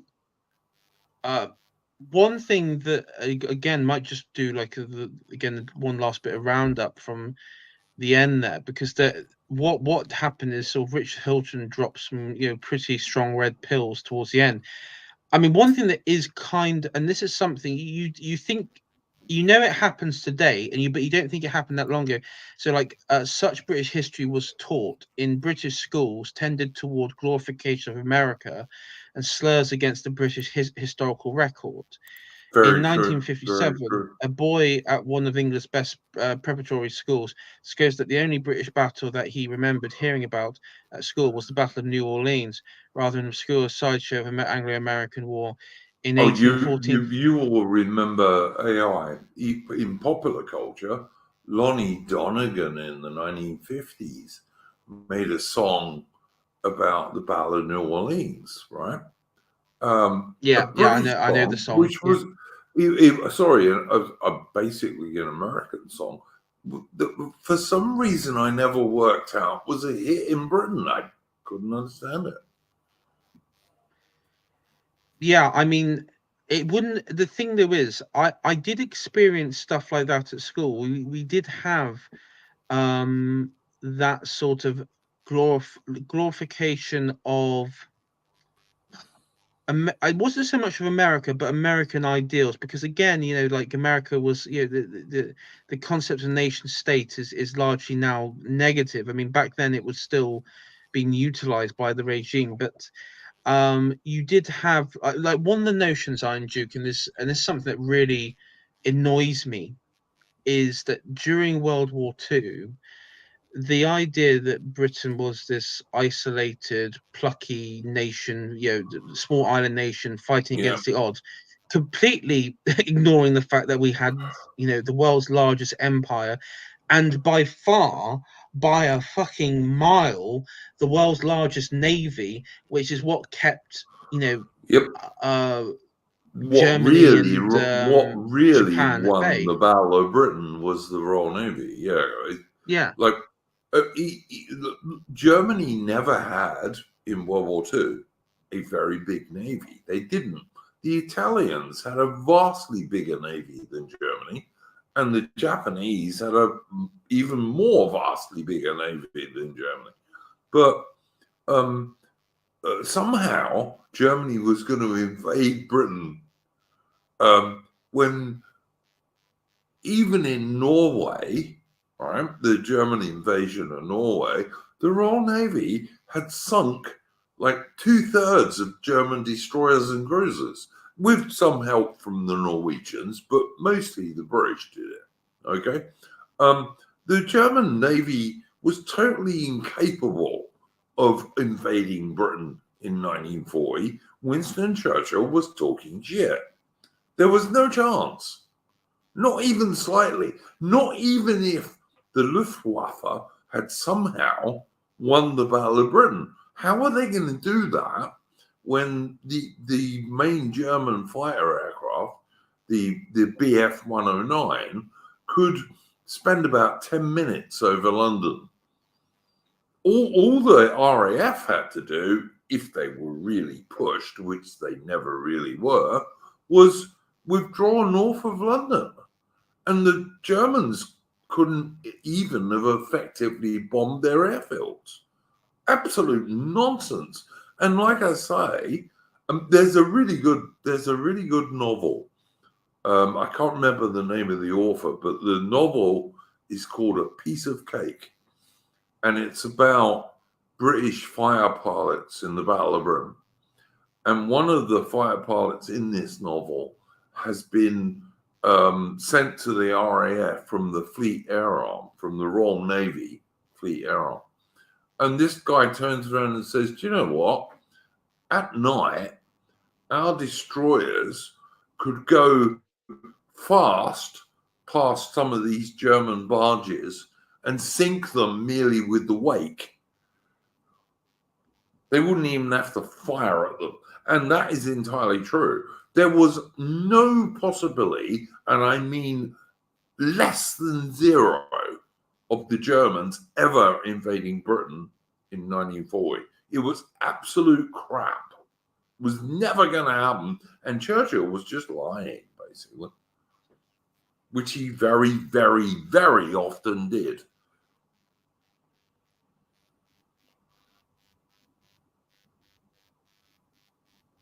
Yeah.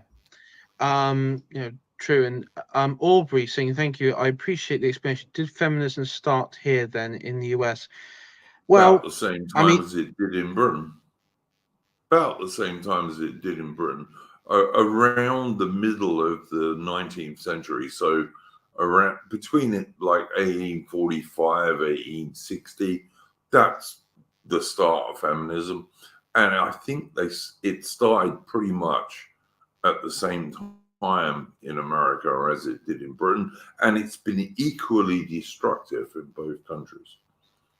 Yeah, I mean, I would say though, I think, Aubrey, when you think of feminism, and I think when most of us think of feminism, we do think of that came in like what they call the second and third wave feminism, which, let's be honest, I'm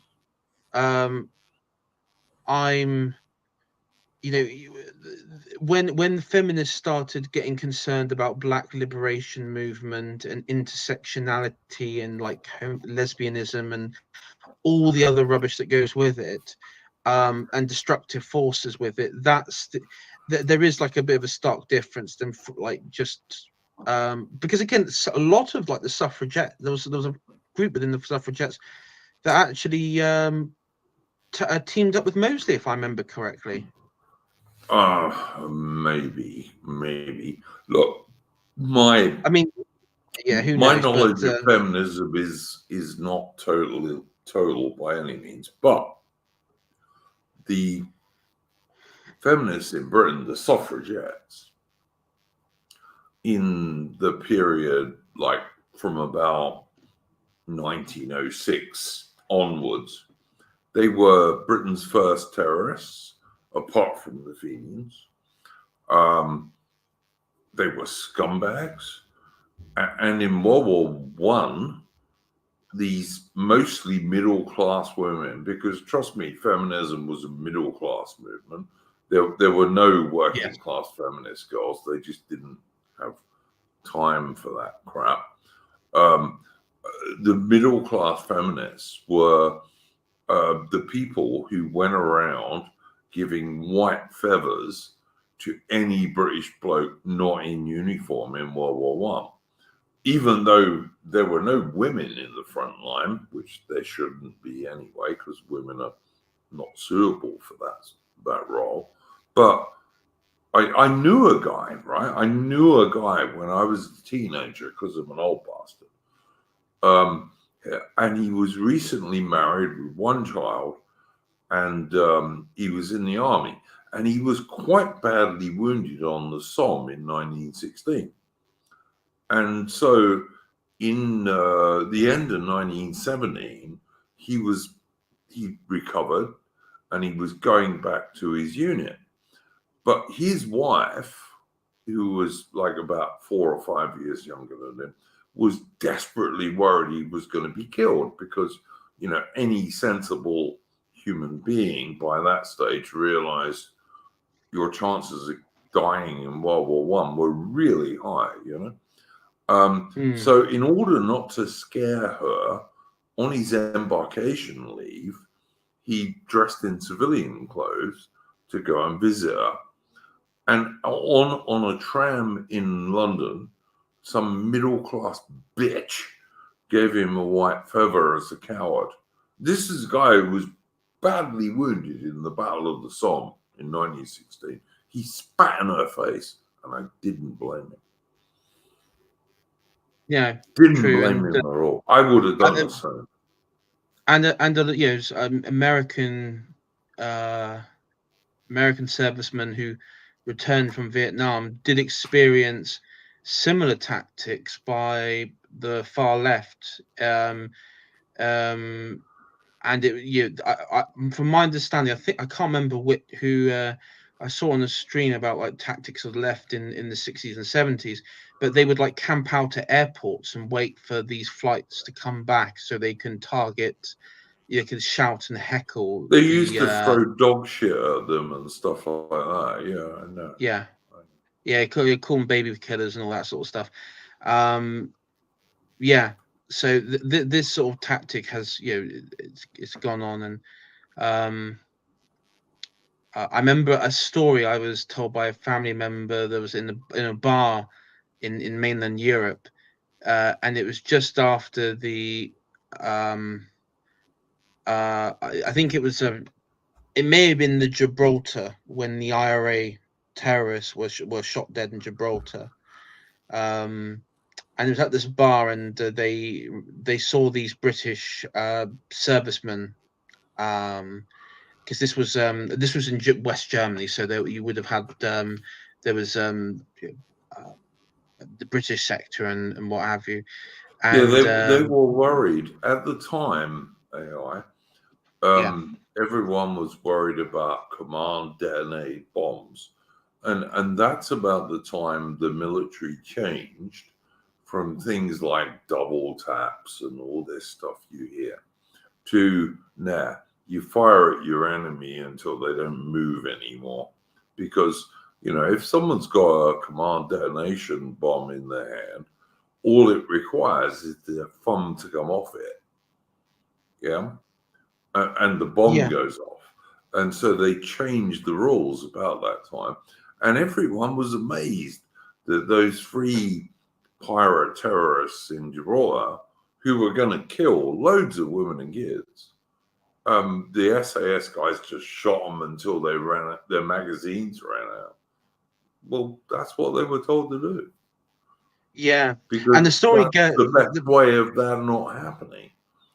But the story goes is there was some like some lefty was screaming, shouting at these from family member told me that at himself and other like military guys in this bar, calling them and saying murderers. They killed 3 heroes in Gibraltar, and the one of them who was grabbed this punk by his neck and said, "Yeah, and the 4th one's going to be joining them soon." That I can believe. Yeah, that I can Yeah. believe. I don't think you So get very far doing that with traditional British soldiers, and quite yeah, rightly. yeah. Those scum were going to blow up a load of women and kids at some little parade in Gibraltar. That was their purpose. That was what they were there for. Oh yeah, yeah. I know. You know that's. I mean, literally like piss and hell. You know these people. No Fuck time all for of them. them. Fuck all of them. Yes. Honestly, like I wouldn't piss on them if they were on fire. Frankly. No.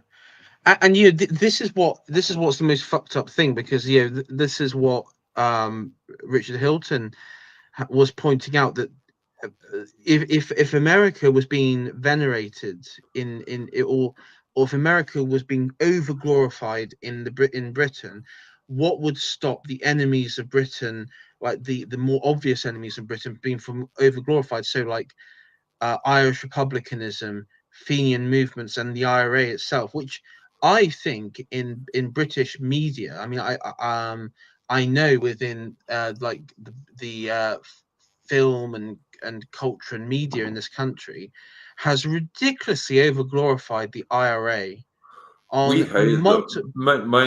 I did 2 tours in Northern Ireland in the early 1980s, early to mid 1980s, and we hated them. As British Yeah, soldiers, and we also hated. We thought they were what's traitors. and what's conveniently forgotten about this, and this might be a good point to add. During the Troubles, especially during the height of the Troubles, Sinn Féin only had like 1 seat in Northern Ireland, because most of the nationalist voters would opt for the more non-paramilitary aligned, like what was it, the SDLP or what have you, and so AI, I would just say this: like in the modern Republic of Ireland, right, Southern Ireland, where incidentally my mother was born, although she was half Welsh. But in the modern Republic of Ireland, the people who want the Irish people replaced by 1 million Somalians are Sinn Féin. yeah, Sinn Féin are exactly Brits out, Somalians in. That's all they yeah. are.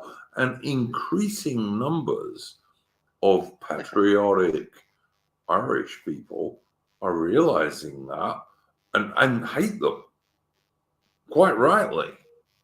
I mean, I mean, you do have that. If you were in the Irish Republic now, you'd have to ask yourself, do I want to be a West Brit or a West Somalian or West Punjabi or something like that? I mean, Yeah, what, yeah, yeah. yeah, I mean, like, what's your preference here?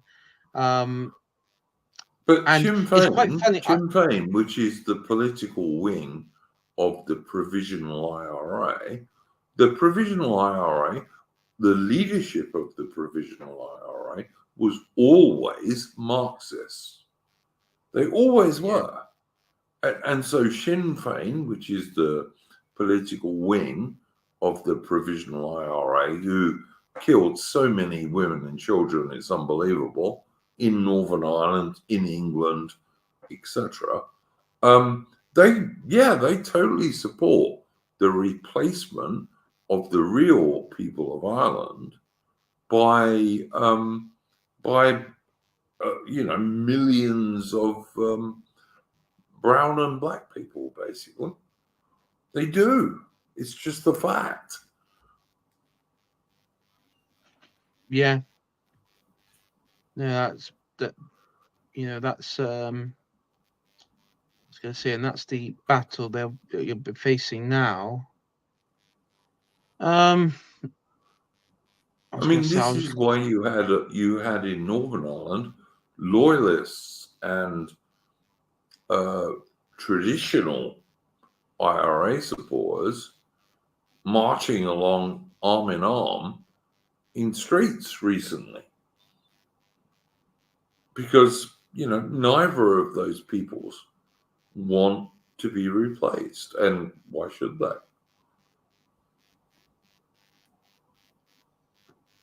No, true, and Ireland has had the privilege, as I stated before, privileges in the West, that other countries like the UK and English people haven't been afforded.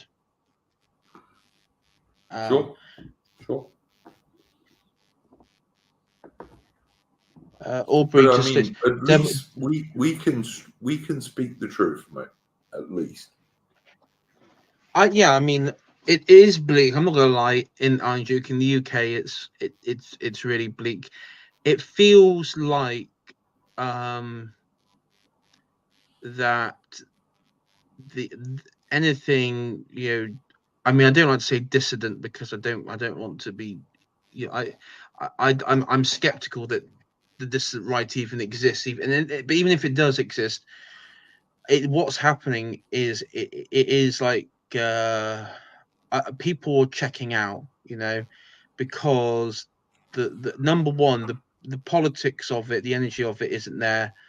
I mean, politics is large. I mean, what the zero seat stuff has been effective in the sense that the Tory party has completely folded into obscurity. Labour are just dominating. There is no opposition. It's just literally, Starmer authoritarianism. Well, there is It's Nigel broken the myth. Farage. There is Nigel Yeah, I mean, Farage who has said mass immigration must end now, and as long as he sticks to that, I will stick to Nigel Farage. So long as he sticks to that. Yeah, I mean, that's the only person we can stick to in that regard. But I mean, it does. The trouble is, that because Labour's majority and everything else that goes with it. 4 years, maybe 5, they'll be gone. Yeah, 4 years, 5 years. Hopefully, things will they'll change. be gone. There ain't no way that. I mean, Starmer has so portrayed the British white working class people, and also a lot of good British middle class people, and there are some. He has so betrayed those people that he's not going to win the next election. There is no way. I mean, my biggest fear is the Tories will bounce back, and then we'll just return to endless. I fear that, but I don't think it's going to happen. I think Farage is too. I think Farage is too intelligent to allow that to happen. And bear in mind, Farage's great victory was Brexit, and Brexit was mostly a British white Anglo-Celtic vote against mass immigration. Never let anyone lie to you about this, because that's really what it was. It didn't work, but Farage still won it. Whereas now, like in 2024, Nigel Farage, who is a brave man, he gets attacked frequently, has turned around and said, mass immigration into Britain must stop now. And so long as he sticks to that, I'll support him. I mean, the thing is, on the ground level, Starmer's, I mean, literally on the ground level, the Starmer Waffen is basically whores online and junkies in the streets. They're utter scum, man. I mean, it's not like we're fighting like a major enemy threat. I mean, these people are just like the absolute fucking wretches of society. Yep, they really are. So it's not 100%.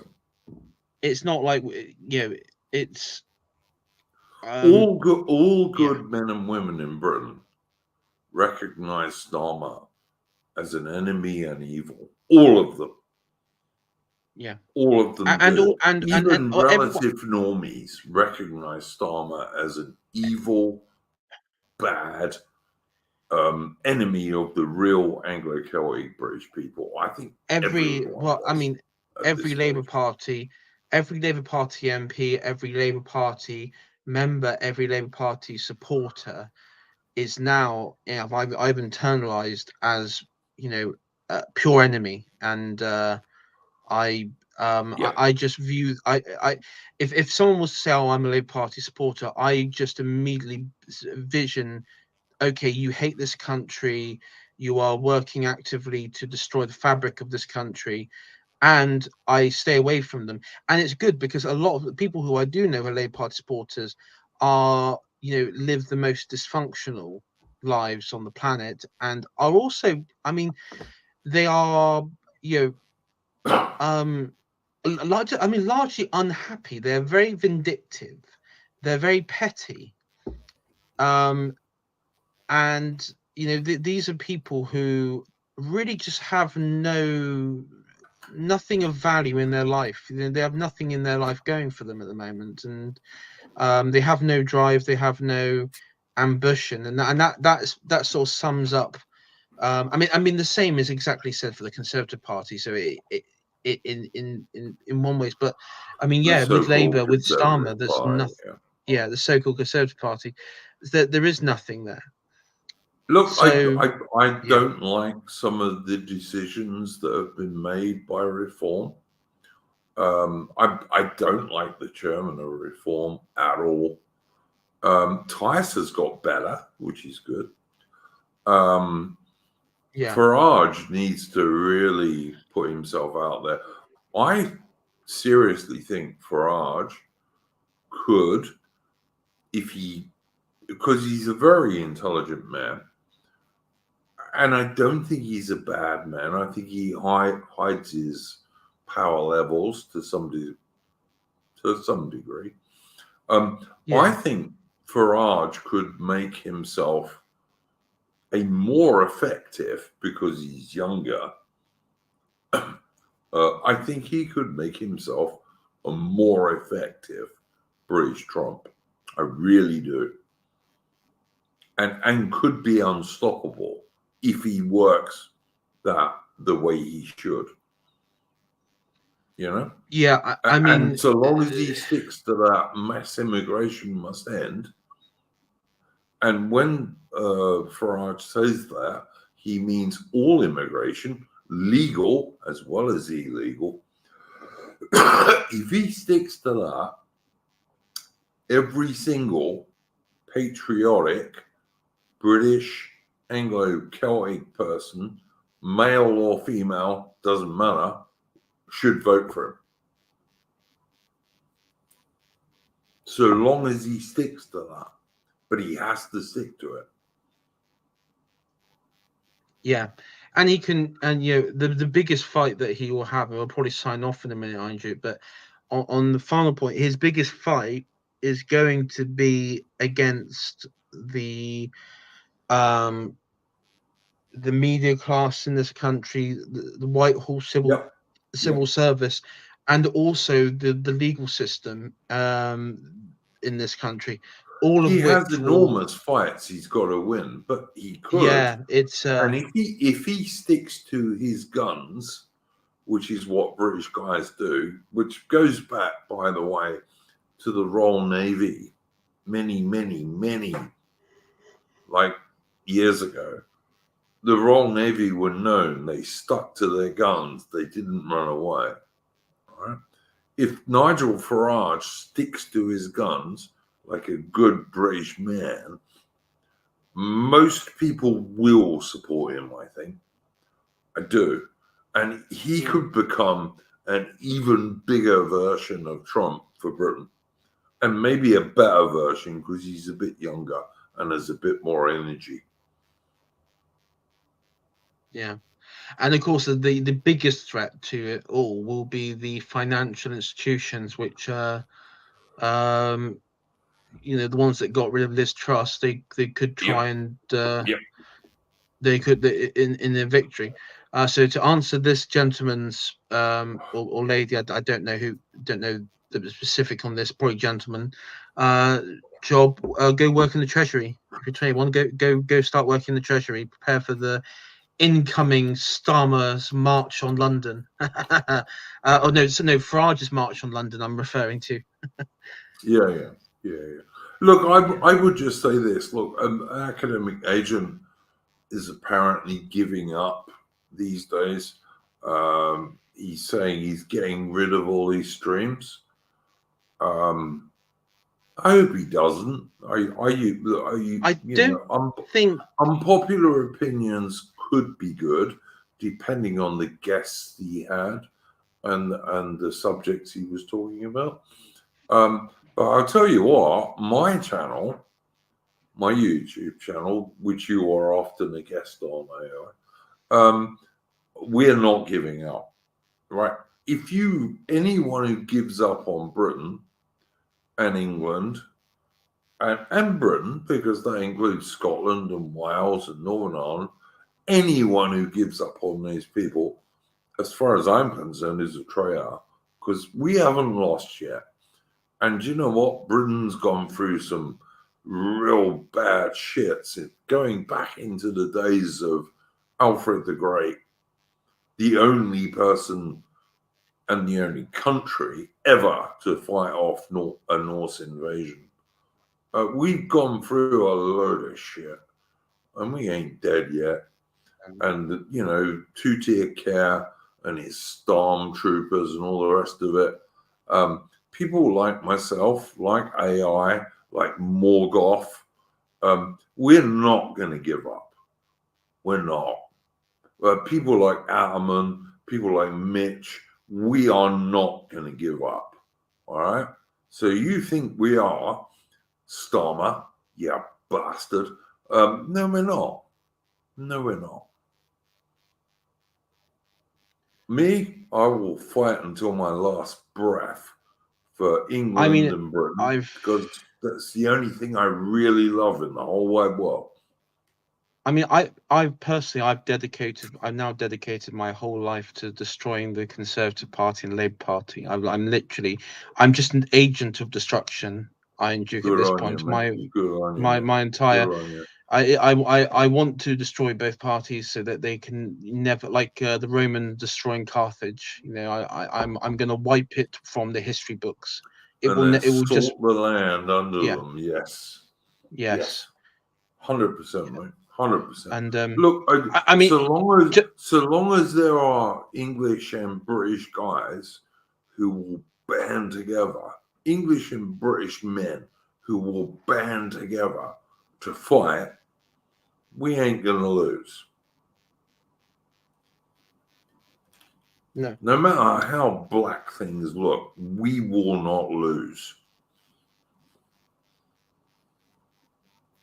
And I will use my newfound my newfound friends, let's say, newfound position to make changes locally in the coming months, maybe the next couple of years, seeing how things go. And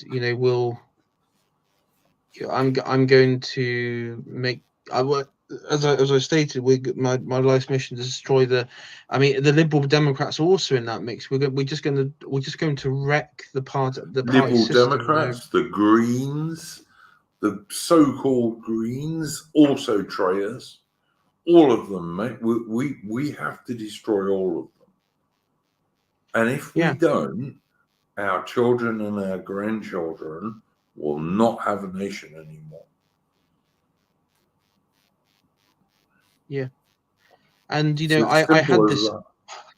I had this epic rant. So when I had this debate, when I was in the Conservative Party, there was some Conservative Party, like the liberal neocon, who I was talking about, like the actual architecture of our local community and how it needs to be, how we need to do this with the town to make it, wholesome community again. And it was like I was just called a fantasist, and I said, "Well, are you calling me a fantasist? You're the one that's trying to invite every four corners of people from all four corners of the world to live 100%. together in peace and harmony. That's the fantasy 100%. here. It's this.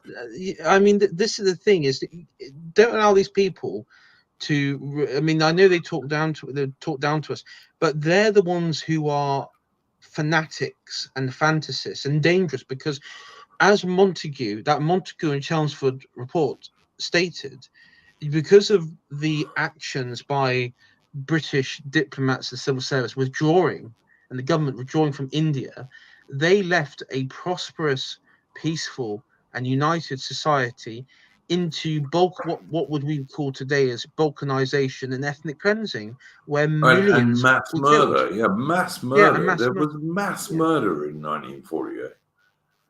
Yeah. These are the people that will say that they are grown-ups, mature, and they have turned successful societies into backwaters of mayhem, murder, and chaos. These aren't grown-ups. These are These are, I mean, spastics with guns. When it comes to it, to be absolutely blunt, they are a danger to themselves and others, and they Oh, are a look, real danger. the last good British Prime Minister was Lord Salisbury, who looked at every issue, what's good for Britain. That's how he looked at every issue. He was the last really good British Prime Minister. Yeah. He did nothing that wasn't good for Britain. No, true. So Andrew, I'm probably going to sign off now because it's getting coming up to midnight. So my time. Yeah, So no, man. Good stream, man. Thank you very much for inviting me. And I'm thanks for sorry coming if on. I And talk too much. no, it's fine. And thank you, Connor, again, for his commentary on tonight's episode. You could go find him on Connor YouTube. was a good guy, and can I just say again, AI, that Connor would always be welcome to join one of my Splendid Isolation streams every Saturday evening British time. If he wants to join one, he only has to ask. No, but yeah, I will definitely remind him of that. You can find his YouTube channel as Plotlines. That's the name of his channel. Do check that out. He has some very interesting guests. He is. I think he's interviewed a Habsburg, the ambassador to the Oh, cool. Holy See for Hungary. He's interviewed many Catholic. Scholars and people of I guess sort of conservative and traditionalist types. He's also been big on Tolkien literature and stuff. So just genuine good Nice. Good content. Good European content. So yeah, so do check it out. It's pretty good, and also check out the Rhodesian stream by Apostolic Majesty and others. That one was that was excellent. Excellent. It really Yeah. was very, very good. Look, I don't always agree with Apostolic Majesty by any means, but in general terms, his history is unimpeachable. It's like really good, and yeah, 100%. Yeah. So And once again, I thank you for inviting me. Yeah, and oh yes, so Iron Duke, your YouTube channel, is your YouTube channel just Iron Duke, or is it Iron Duke 99? It's 99 Iron Duke 99 Iron Duke, yeah. On YouTube, yeah. And unlike Academic Agent, I am not planning to stop my streams, but then I'm not scared as to dear care. But we'll see. I just to add a bit of context, from my understanding, he's not stopping all streaming. He's just stopping those shows, and I think he wants to do like one big stream a week. or do it like in the mid-afternoon. I don't think he's stopping streaming. I think that he's makes just sense. Yeah, that makes yeah. sense. I've heard people saying he's going to work for the Lotus Ears, but I don't know. Who knows? He could be like a guest every other week or something, I guess, something like that. But I don't know. Look, my aim on YouTube is not to make money or sell courses. My aim on YouTube is to give hope to Anglo-Celtic British dudes who don't have much. That's my aim on YouTube, yeah, and that's why I do. I mean the the trouble with unpopular opinions has been that because of the guests and everything, he has to he covers British and American news stories, and I will say it's been going since 2017, I think, unpopular opinions. That's what I remember when I first watched it. And and the thing there was something quite dynamic and interesting about it. And again, like all things in our circles, I do think there's an element of people are kind of sick and tired of it all, And I mean, I'm a bit like that. I think Atman and Mitch, and maybe even yourself, Andrew, you're a bit sick and tired of it all, and it's difficult to make content, talking about the news. That's why you've done, you've done like other things beyond like news and topic. Like tonight, we're not talking about so much current affairs, even though we have covered a few of it. But our point of discussion has mainly been what was said or talked about in this book. So I can see why. I mean, I used to do a current affairs stream, weekly one, called the Blob Watch, and then the Scourge of the Shires. And the problem I found with it was if you're just covering news stories weekly and daily, the stories and the script is usually the same. It's like, oh, one side says this side says that, and then it, it's kind of like a vicious slop circle, if you want to put it that way. I don't know. It's just it is difficult to maintain without feeling like hopelessness. And I'm sick and tired of feeling hopelessness. I think it's a dangerous mindset to be in. I would just say,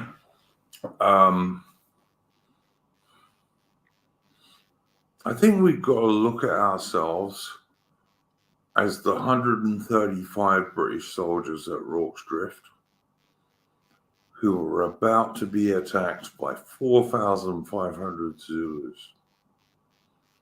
And the battle lasted over 12 hours. And if the British had lost, there would not have been one single survivor. It was fight or die. And I think that's where we are. I really do think that's where we are. And I knew soldiers in the British Army who happily, you could have transported them from the early 1980s to 1879, and they would have fought equally well. There are many, many good British, basically Anglo-Celtic people who will fight. Not in a non-violent way, of course, but you know what I mean.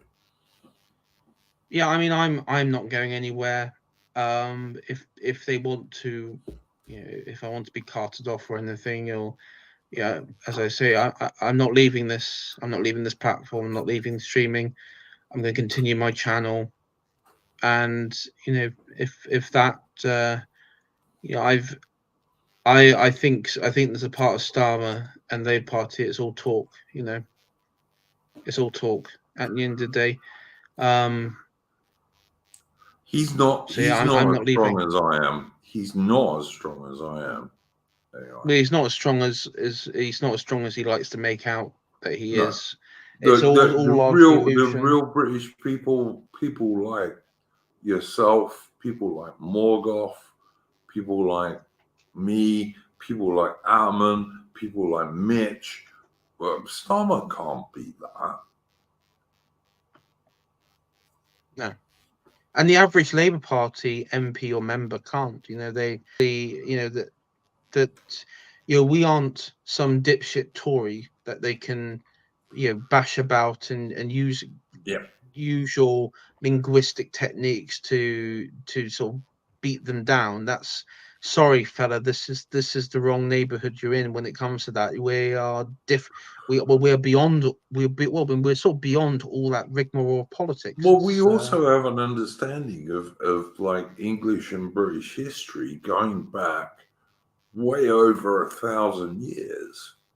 Yeah. The I mean, you idea demonstrate that. A fucking idiot like Starmer or any of the other like 90 IQ morons in the British Labour cabinet can beat that is not true. It's just not. Yeah.